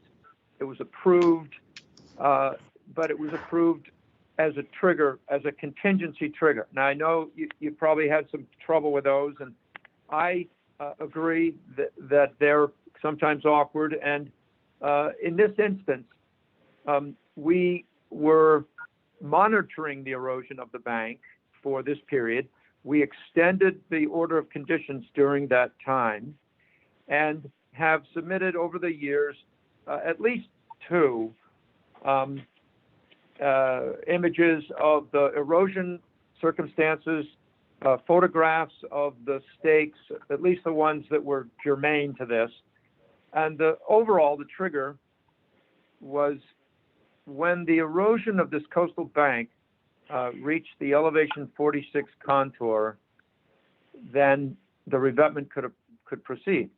Now, to put that in context, I think when the revetment was first approved, the erosion was somewhere around the 24, 25 elevation contour. And we have a situation where we described it in a letter where we've been fairly light on storms lately, since 2018. And nevertheless, since 2015, this erosion has proceeded all the way up the bank at a particular location. It's more severe. And the erosion is right now undermining the location of a stake that is set at the 46 contour. And we expect that to fall in the next time the bank slumps. Having said that, and bringing that to the owner's interest in making plans, we submitted a letter explaining what Robert Auer's group has explained to us, and that is when revetment projects are typically approved, there's an erosion problem. Everybody agrees it's a problem, and the parties begin making plans to begin the project. And there's no surprise there. When you have a contingency situation, we have to wait until we get to that point. Then we get to that point, which was arbitrarily set. There was no discussion at the public hearing about the elevation 46. It's pretty high up, though. And when you get to that trigger, then and only then can the applicant begin to, in many cases, begin to make a choice for a contractor, provide the contractor with a deposit, have the contractor begin to schedule, to go get materials, and basically, I think it's fair to say, it could take months and months, perhaps longer in these days with everyone so busy, for a contractor to gear up and be ready to do that job. Meanwhile, the season comes and goes. Summertime is off the charts for doing this work. No one wants to do it then. And meanwhile, the potential exists for the bank erosion to go far past the trigger. Not to say that would happen, but the potential is there. So we are at a point where we're very, very close to that trigger, and the contractor and the owner have brought both Kevin Trombley and his work protocol from our Robert Auer, and me for the purposes of having the background with this project and the responsible charge for initiating it to the committee to discuss what we requested in our letter, which is, can the contractor in good faith begin to make preparations to begin this job, even though the stake hasn't fallen over yet. It's very, very close. And the order of conditions will expire in April, and it cannot be extended. Someone would have to file a new application. And there is a complexity that I think Callie can explain, but I'll go forward with it. And that is, over this interim period, not present when the project was approved, not considered when the project was approved, there's a beach grass outcropping that's beginning to establish down on the beach. Now, that's tried before, and it's been wiped out by storms. And the beach grass deposit is taking on the form of a dune. And I think everybody involved in the site visit understood that there seems to be some form of a very, very early stage dune forming down there, but it's taken years. It comes and goes, but I believe right now it's in a point where the grass has been left alone for a year. And our plan, we updated the survey. We've got a completely new survey of the bank. We nudged the revetment inshore a little bit. This was all part of the order of conditions, expected that the plan would be updated to reflect the eroded conditions. That's been done. And in the course of updating that plan, we are showing you the growth at the bottom of the bank. I have not put a dune label on it. Callie wondered why I did not do that. The reason I did not do that is that there's no firm definition of the landform as a dune. And we haven't flagged it and we haven't surveyed it, but it's safe to say that when you look at that plan that we submitted, the beach grass is approximately the area where you might see a minor hill, mound, or ridge that's landward of a coastal beach that's deposited by wind or wave action. And that's the area that Robert Auer believes they are aware of it, and they can preserve that area. And certainly a dune can be rebuilt when the revetment goes in. It can be protected and it can be rebuilt, but the plan of record never showed a sand dune because it wasn't a sand dune there. And that's where I'm a little at a loss to decide whether that dune matters. But I know that it was quite obvious to Callie and Ted that there was a dune there when we went on our site visit. Having said that, the applicant and his contractor believe they can sequester that dune grass outcropping, install the revetment. If the commission can understand that we are so close to that 46 contour trigger that it would be reasonable to allow the project to go forward. That's our question for the commission. And I know Kevin has prepared some information for you and he may have something to add to this. But that's the initiation of this discussion, and I think at that point I should open it up to your discussion. Thank you. Thank you very much. Kevin, do you, before we ask some clarifying questions and have some further conversations, am I breaking up again? Because Kevin's freezing. Very clear. I got you loud and clear. Thank you very much, guys. Okay. Ms. Williams, thank you. Do you want to add to that now before we dive into it? No, you guys got it covered. If there's any questions, we put together some quality control plans to try to save as much grass as possible, which I think we can achieve. But I'll wait for questions. Okay. I have one thing to add, Madam Chairman, that you may not have heard from either Kevin or me. That this job is going to be accessed from the cove by barge without any disturbance to vegetation, and it is very important that it be done during the cold season when there's less activity in Athleti's Cove. Thanks. Okay. So let me just try to contextualize this, because this is, as you said, an unusual posture to be coming to us in. None of us were on the commission at the time, but the fact remains that the Conservation Commission did issue a permit, an order of conditions to allow the construction of the revetment. So the only questions in front of us today are whether the triggering event that is found in that order of conditions has been sufficiently met to allow the project to begin to move forward. That's question one. And question two is, there has been apparently a change of circumstances at the site in the intervening years from the time that this order of conditions was issued.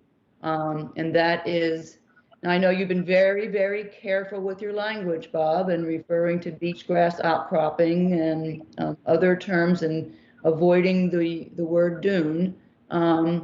But from my understanding from the conversations on site, there seems to be general agreement, and even I, as a non-technical person, stood there and could clearly see the outline of the growing landform that is beginning to form as a dune. And I think we need to come to some agreement about whether that meets the regulatory definition of dune, regardless of the size of it. Because if it does, then that gives the commission the responsibility of adding conditions to protect that dune. And I'm gratified to hear Kevin say that Robert B. Auer has some protocols in place and will go the extra mile to protect the dune. And if anything happens and it's damaged, that they will, I guess the bottom line intent is that at the end of this project, it will be in substantially the same condition that it is currently in.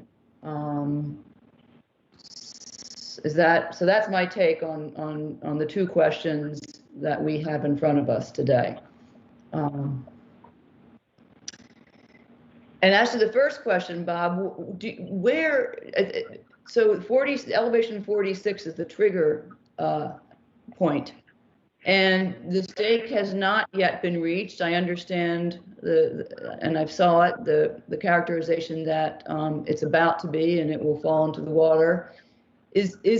Where is the uppermost portion of the erosion currently? Well, I was hoping I would post this plan for you. We did send it in for Callie to have, and I did get that question back from Callie about, well, why haven't you marked the dune? And the area that we're talking about is marked on that plan. So if you have that, there's some static. Yeah, but Bob, if you just can you give me a minute just to put the plan up? Yeah. Sure. I have it here too. If I could get it on the screen, I would do that. There's Let a chair Kathy do it. She's an expert at Very this. good. She does this all the time. Love that. Thank you. All right. Better I her don't than try. Me too. You'll get all my family photos.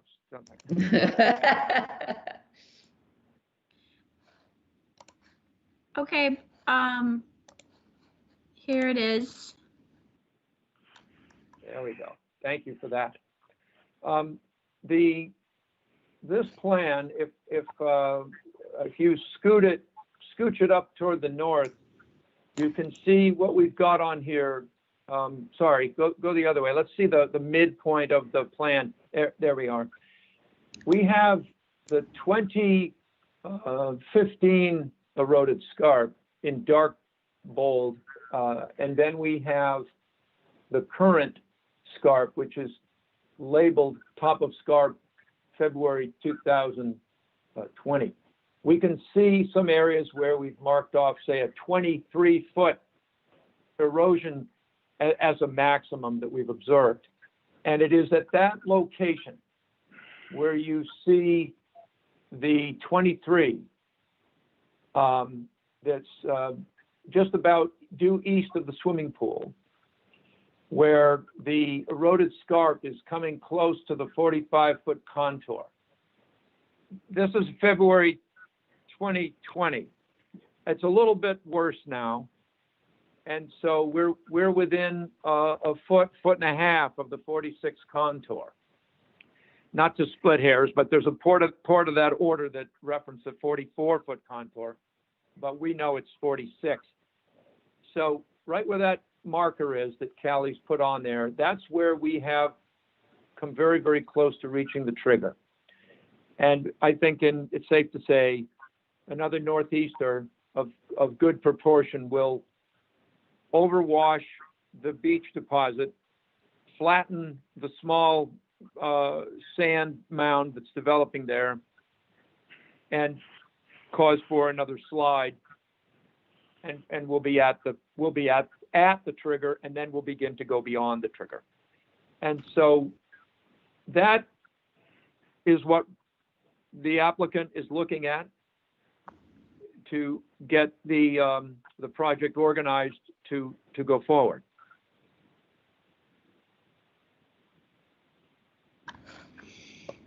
Okay. Let me open it up to other questions from other commissioners. Bob? Yeah, so I guess trying to wrap my head around what we're dealing with here is that the existing authorization for revetment is soon to expire in April.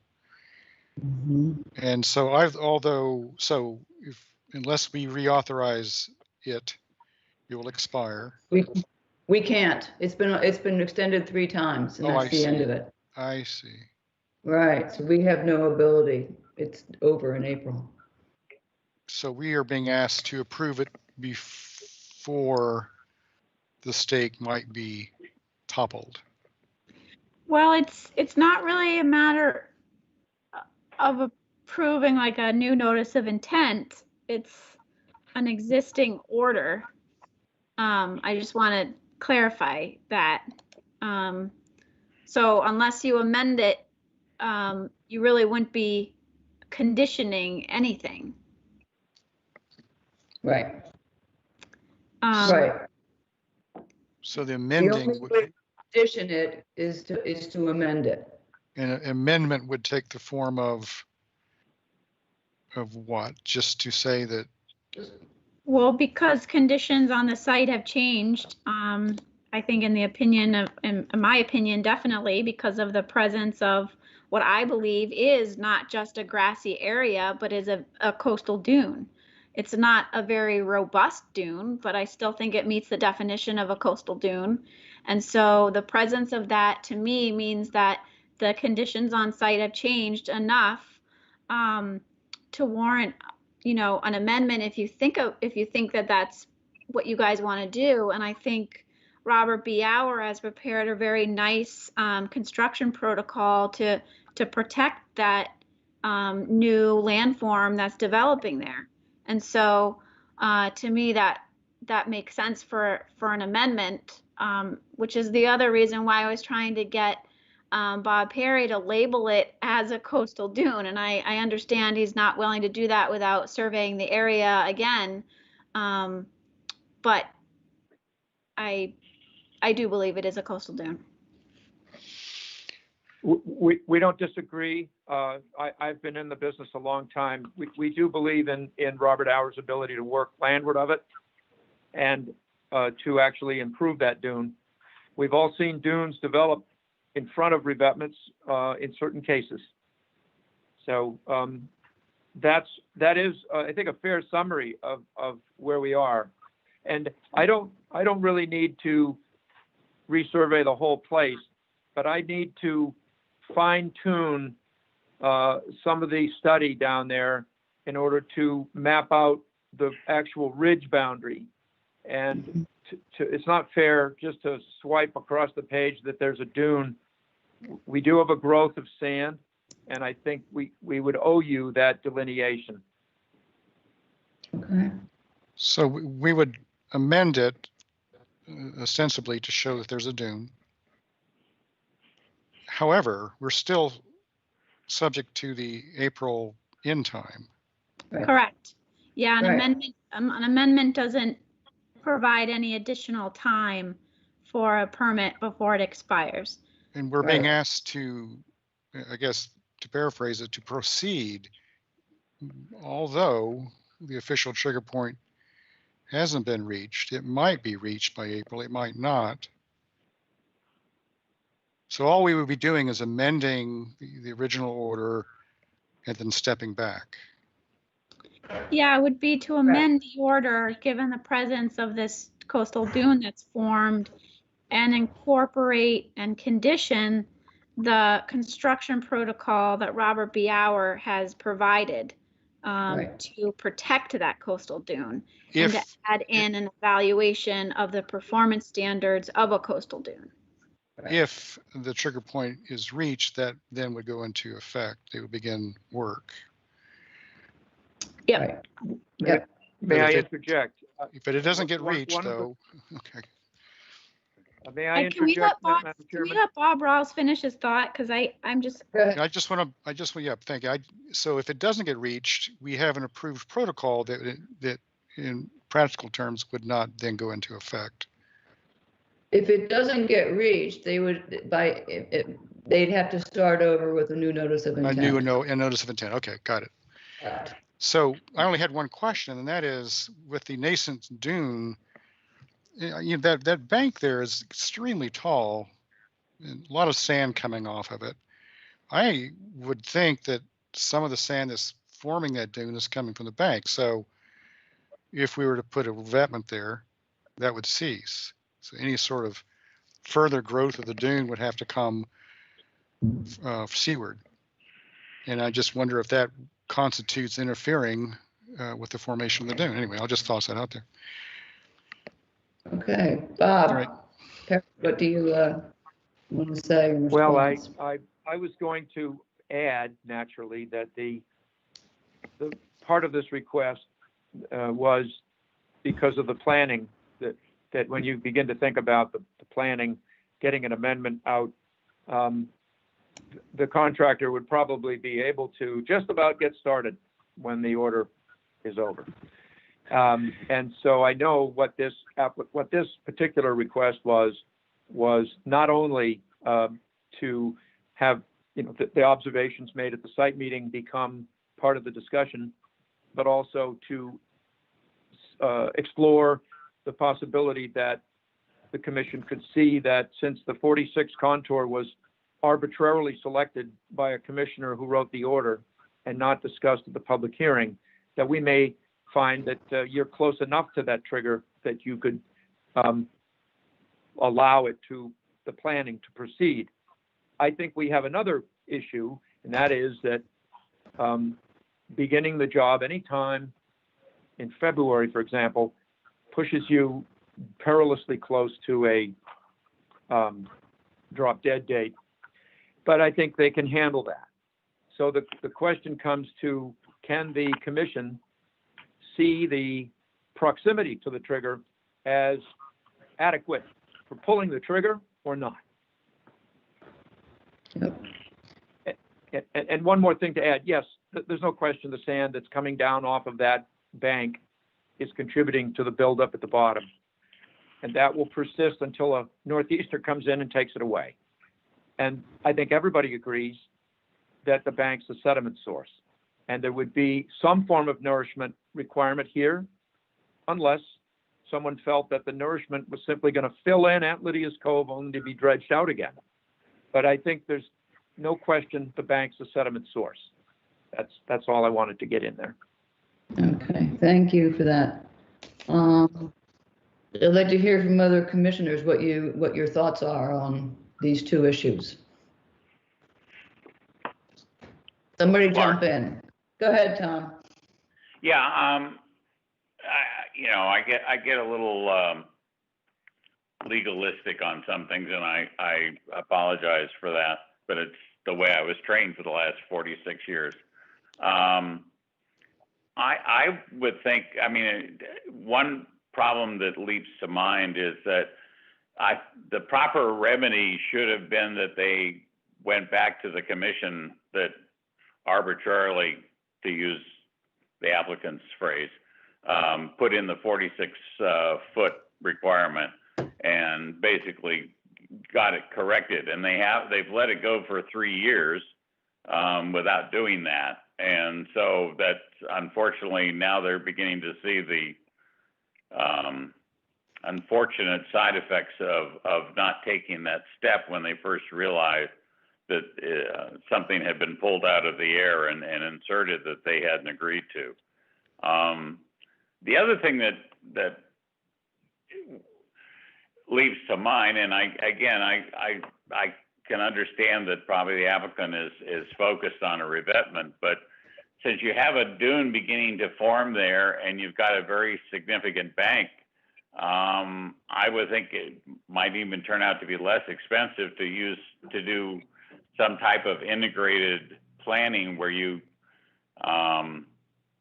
basically support the creation of the dune, basically set up an artificial dune, which some projects do, and then improve the ability of the bank to withstand storm action in some way.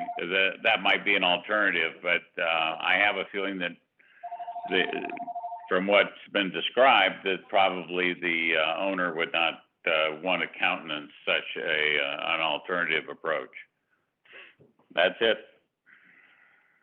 Okay. Other thoughts, other questions, other comments from other commissioners?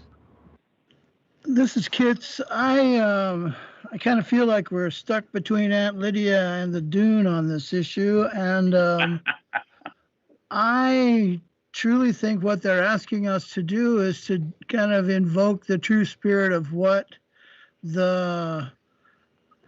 was written 3 years ago. So, I understand the sort of reticence here, but I kind of feel like we need to sort of move forward. Okay, thank you. Bob Delvecchio, your reaction? I would like to know from Kevin how the dune would be protected during the construction. Kevin, can you unmute yourself? Oh, great. You're unmuted. Callie, can you pull up our quality control document? Maybe let's start off with the aerial photo, and then we'll go to that cross section I gave you. Okay, sure. Just give me 1 second. Okay, I've got it up here. I'm going to share it.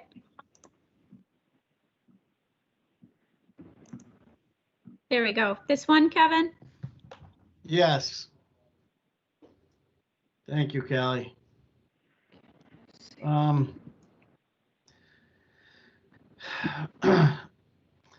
This is an aerial photograph, I believe, from 1.5 years ago. So this isn't current. This is just taken off Google Earth just to give everybody an idea where we put the spud barge and the materials barge. And then the little outline where where that grass is starting to form. We went out and surveyed it a couple weeks ago, and please remember, everybody, we're not registered land surveyors. We're construction, so our instrumentation is not as accurate, or are we doing it to show anything for legal purposes? But could you pull up that one for us, Callie? This one? Yeah, that one, yes. Okay. So if you can, and I apologize, this is my Bluebeam artwork here. I'm not talented like Bob is, but we surveyed in the edge of the grass in some areas, and this is kind of where it's coming. It's a little spotty out there. This doesn't do it any justice, but it's not as thick as this shows, because I wanted Nick just to give me an overall view of it. But this is kind of where that grass is growing. And then if you could go to the handwritten sketch, Callie. We'd have to work with Bob and find out exactly where that toe is going to go, because that this actual wall will be at 1 to 1.5. So we would set up protection zone around all the dune grass that we're going to save, and just basically work landward side of it. And then every morning and every night, we just make sure that the protection fence is in good shape, and make sure the health of the grass is in good shape, and basically just stay off it. It's as simple as that. Stay away from it. But Kevin, would you be using different equipment with longer reaches or arms to do that placement of those stones? Yes, we'd actually use a smaller machine, a 315 with a knuckle. I'm sorry, with a thumb on it, and the barge would feed the machine from the water. So if you go back to thank you, Kelly. So the Tyrone will have a crane that can reach and place the stones right in front of the excavator, and in most cases set them right in the excavation for us. So the only reason for the excavator would just be open up the soils to get started, and then the crane will do the bulk of the work to keep the integrity of the grass, keep it where it's at now.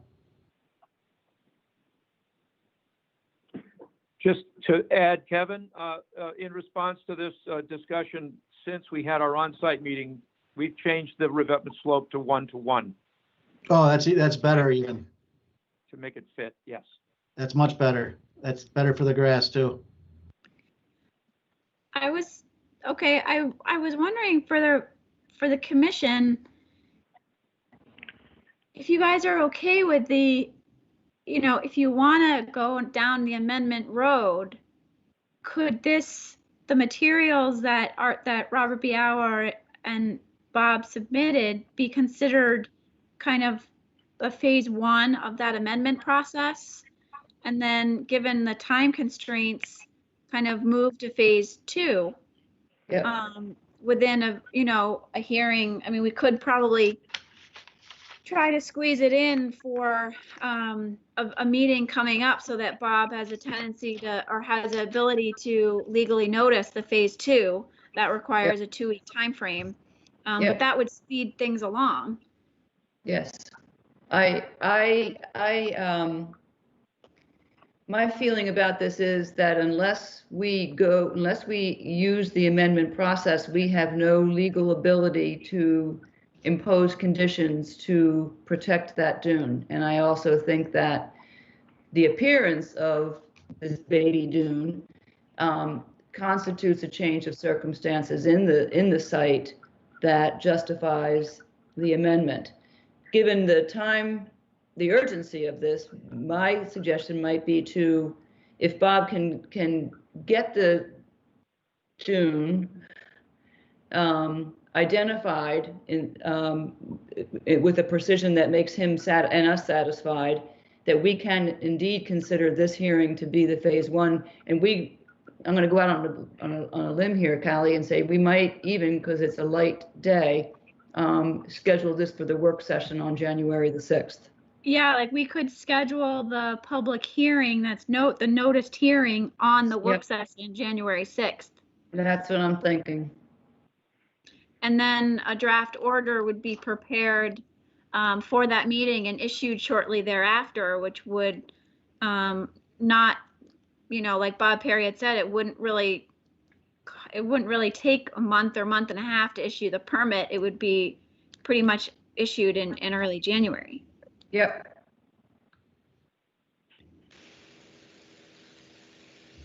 I like that.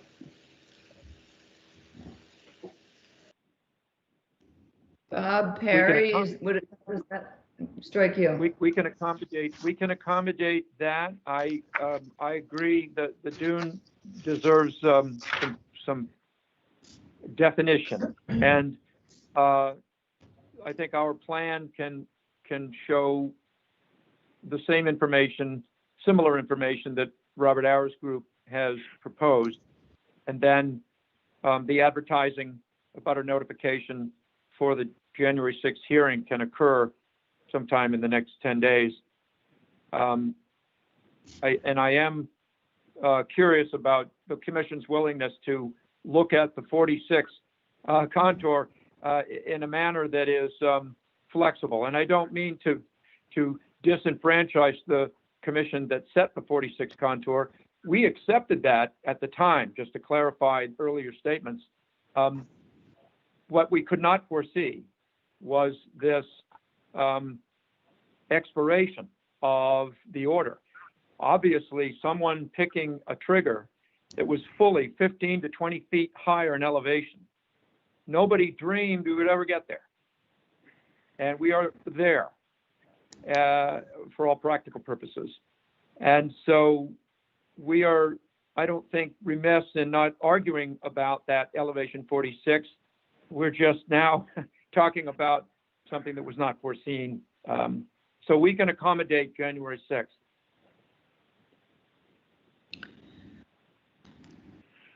Can I ask you, oh, sorry, go ahead. If there's other commissioners, I just wanted to.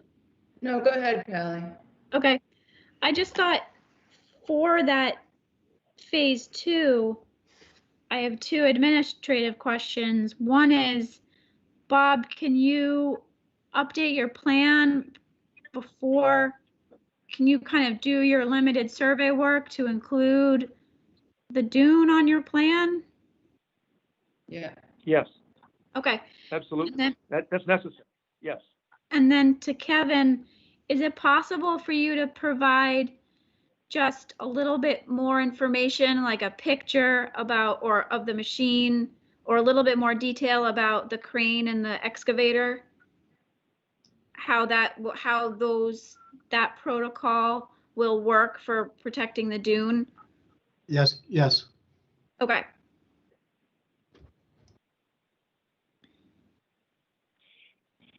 One thing about the dune being the method of protecting the bank, the dune's probably 6 inches to 8 inches high if we were to really get down to business on its shape.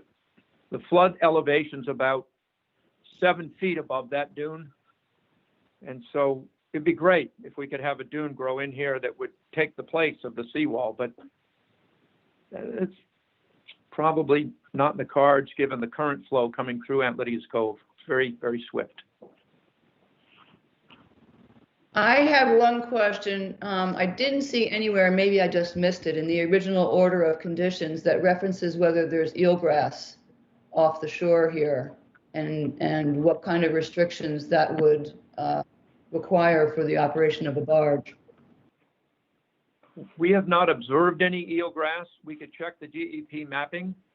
The Google shot that Kevin put up, I don't think it shows vegetation, and the area of Aunt Lydia's Cove that we're talking about, I'm pretty sure that we are south of the dredging limit, that we're in a previously dredged area. Okay, this is the area that was dredged. It was a couple of years ago. Okay. We're going to confirm that for you because I wasn't prepared for that question, but we can get information on that. But I'm very, very doubtful. We also have deep water. It drops off very, very quickly. So we're not bottoming out although the spud Yeah, barge holds okay. itself in place.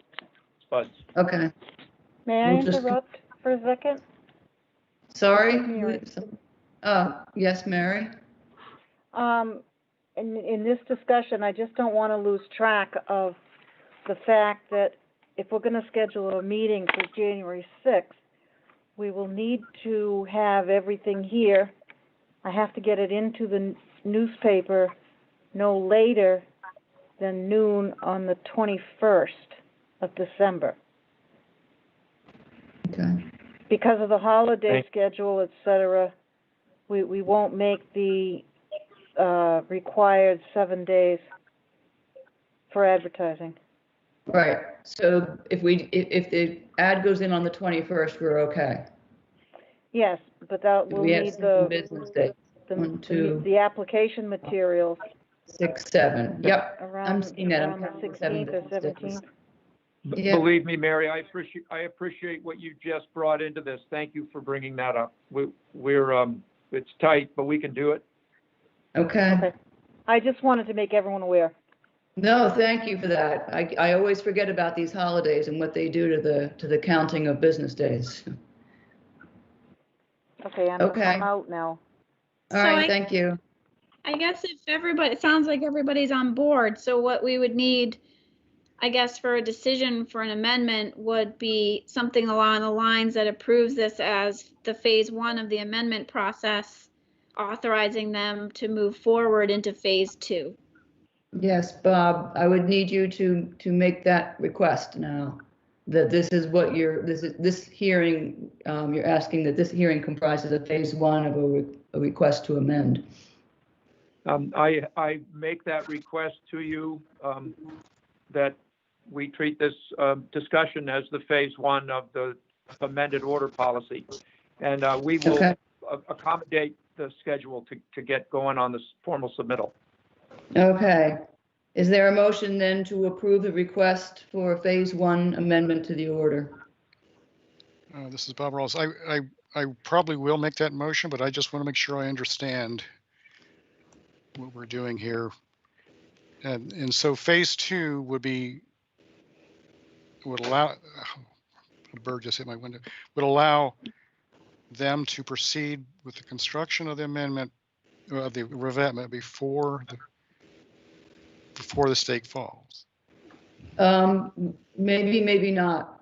It depends on what happens. The state could, who knows when this, I mean, the state could fall today, it could fall, in months from now. In order to proceed this way, you have to be able personally to support the finding that the trigger for the construction of the revetment has been substantially met, however you want to put it in your head. Otherwise, we wouldn't. Substantially met. In other words, not quite met, but really close. Well, I don't know anything about why that figure was determined, whether or not there was any discussion. I know that when I stand on that site and look at that coastal bank, and I see that the erosion is moving up it very, very quickly, and I see how much vegetation is coming down off of it and trees are falling down. It just seems clear to me that something needs to be done as soon as possible. And I don't believe that letting this order of conditions expire and having these applicants to go through a new process to accomplish the same thing accomplishes anything from a resource protection perspective. And that's how I reach my conclusion. So we approve phase 1. We still have phase 2 to approve at a later date. Correct. The phase 2 hearing will occur on January the 6th. All right. Well, I guess we can approve. I make a motion that we approve to treat this as phase 1 of an amendment. Kits, second. Okay, roll call vote to approve the request for phase 1 request to amend the order. Commissioner Rawls. Aye. Pitts. Aye.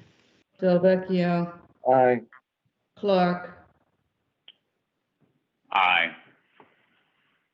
It was a reluctant aye, but I heard it. I vote aye as it well.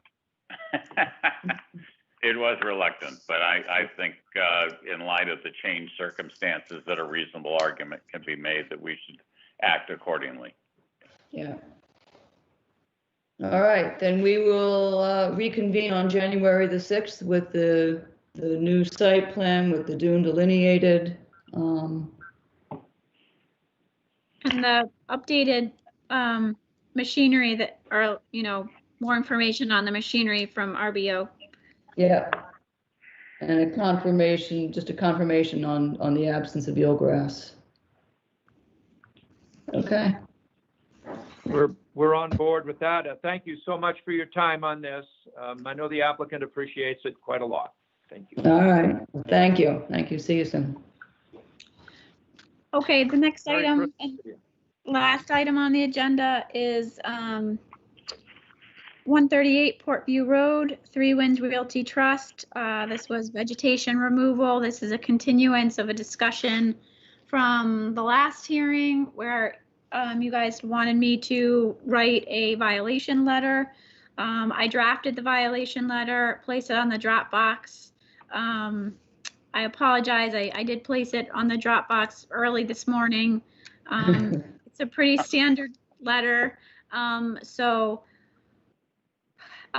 also the Google Earth images you've seen numerous times before. What I'm looking for you today is to ratify the letter, but also give me some guidance for the time that you want them to submit the restoration plan and protocol. Like, when do you want that to be submitted? Okay. I have the letter here. Well, what I'm looking at is the language where we're saying describe how you will mitigate the impacts. And I'm thinking that maybe that's not going to be specific enough for these people, that what we had talked about was asking them or requiring them to submit a site plan to describe the vegetation that was removed and to present a restoration plan for how they will restore it. I worry that this language describing how you'll mitigate will just lead to some vague, not useful response on their part. So I'd like it to be specific. We need a site plan, we need a description of what was removed, and we need a restoration plan. Okay. And yeah, I agree with that. which is a big ask, especially this time. I would give them a month or so to do that. Maybe in time for the hearing on the January 27th. That probably is too soon. Too soon? It's going to be one of those then projects that's continued I know, it's forever. Because okay. So what's a reasonable time frame? 6 weeks, 8 weeks to do that? 1, 2, 3, 4, 5, 6. Middle of 7. February. Yeah. So we would, we have February 10th, we have February 24th. Yeah, so for the February 24th hearing, we require it by February 17th. We would require it, by the 17th. Yep. Actually, make it the 12th, and so that we have some time to bug them when they don't make the deadline. Okay. Everybody else have other questions or comments on this? And I would add to, buy a registered land restoration specialist. I just don't want them pulling out the pen and writing it on the back of a napkin. Well, an engineered site plan is going to start with that. So they'll have to have a formal site plan done. It's not going to require a certified ecological restoration professional, I don't believe. We didn't require that next door, but it does, the planting should be done by, what do we say, Callie, a qualified? A person with a demonstrated history of ecological restoration. Yeah. There you go. That's it. Good. I like that.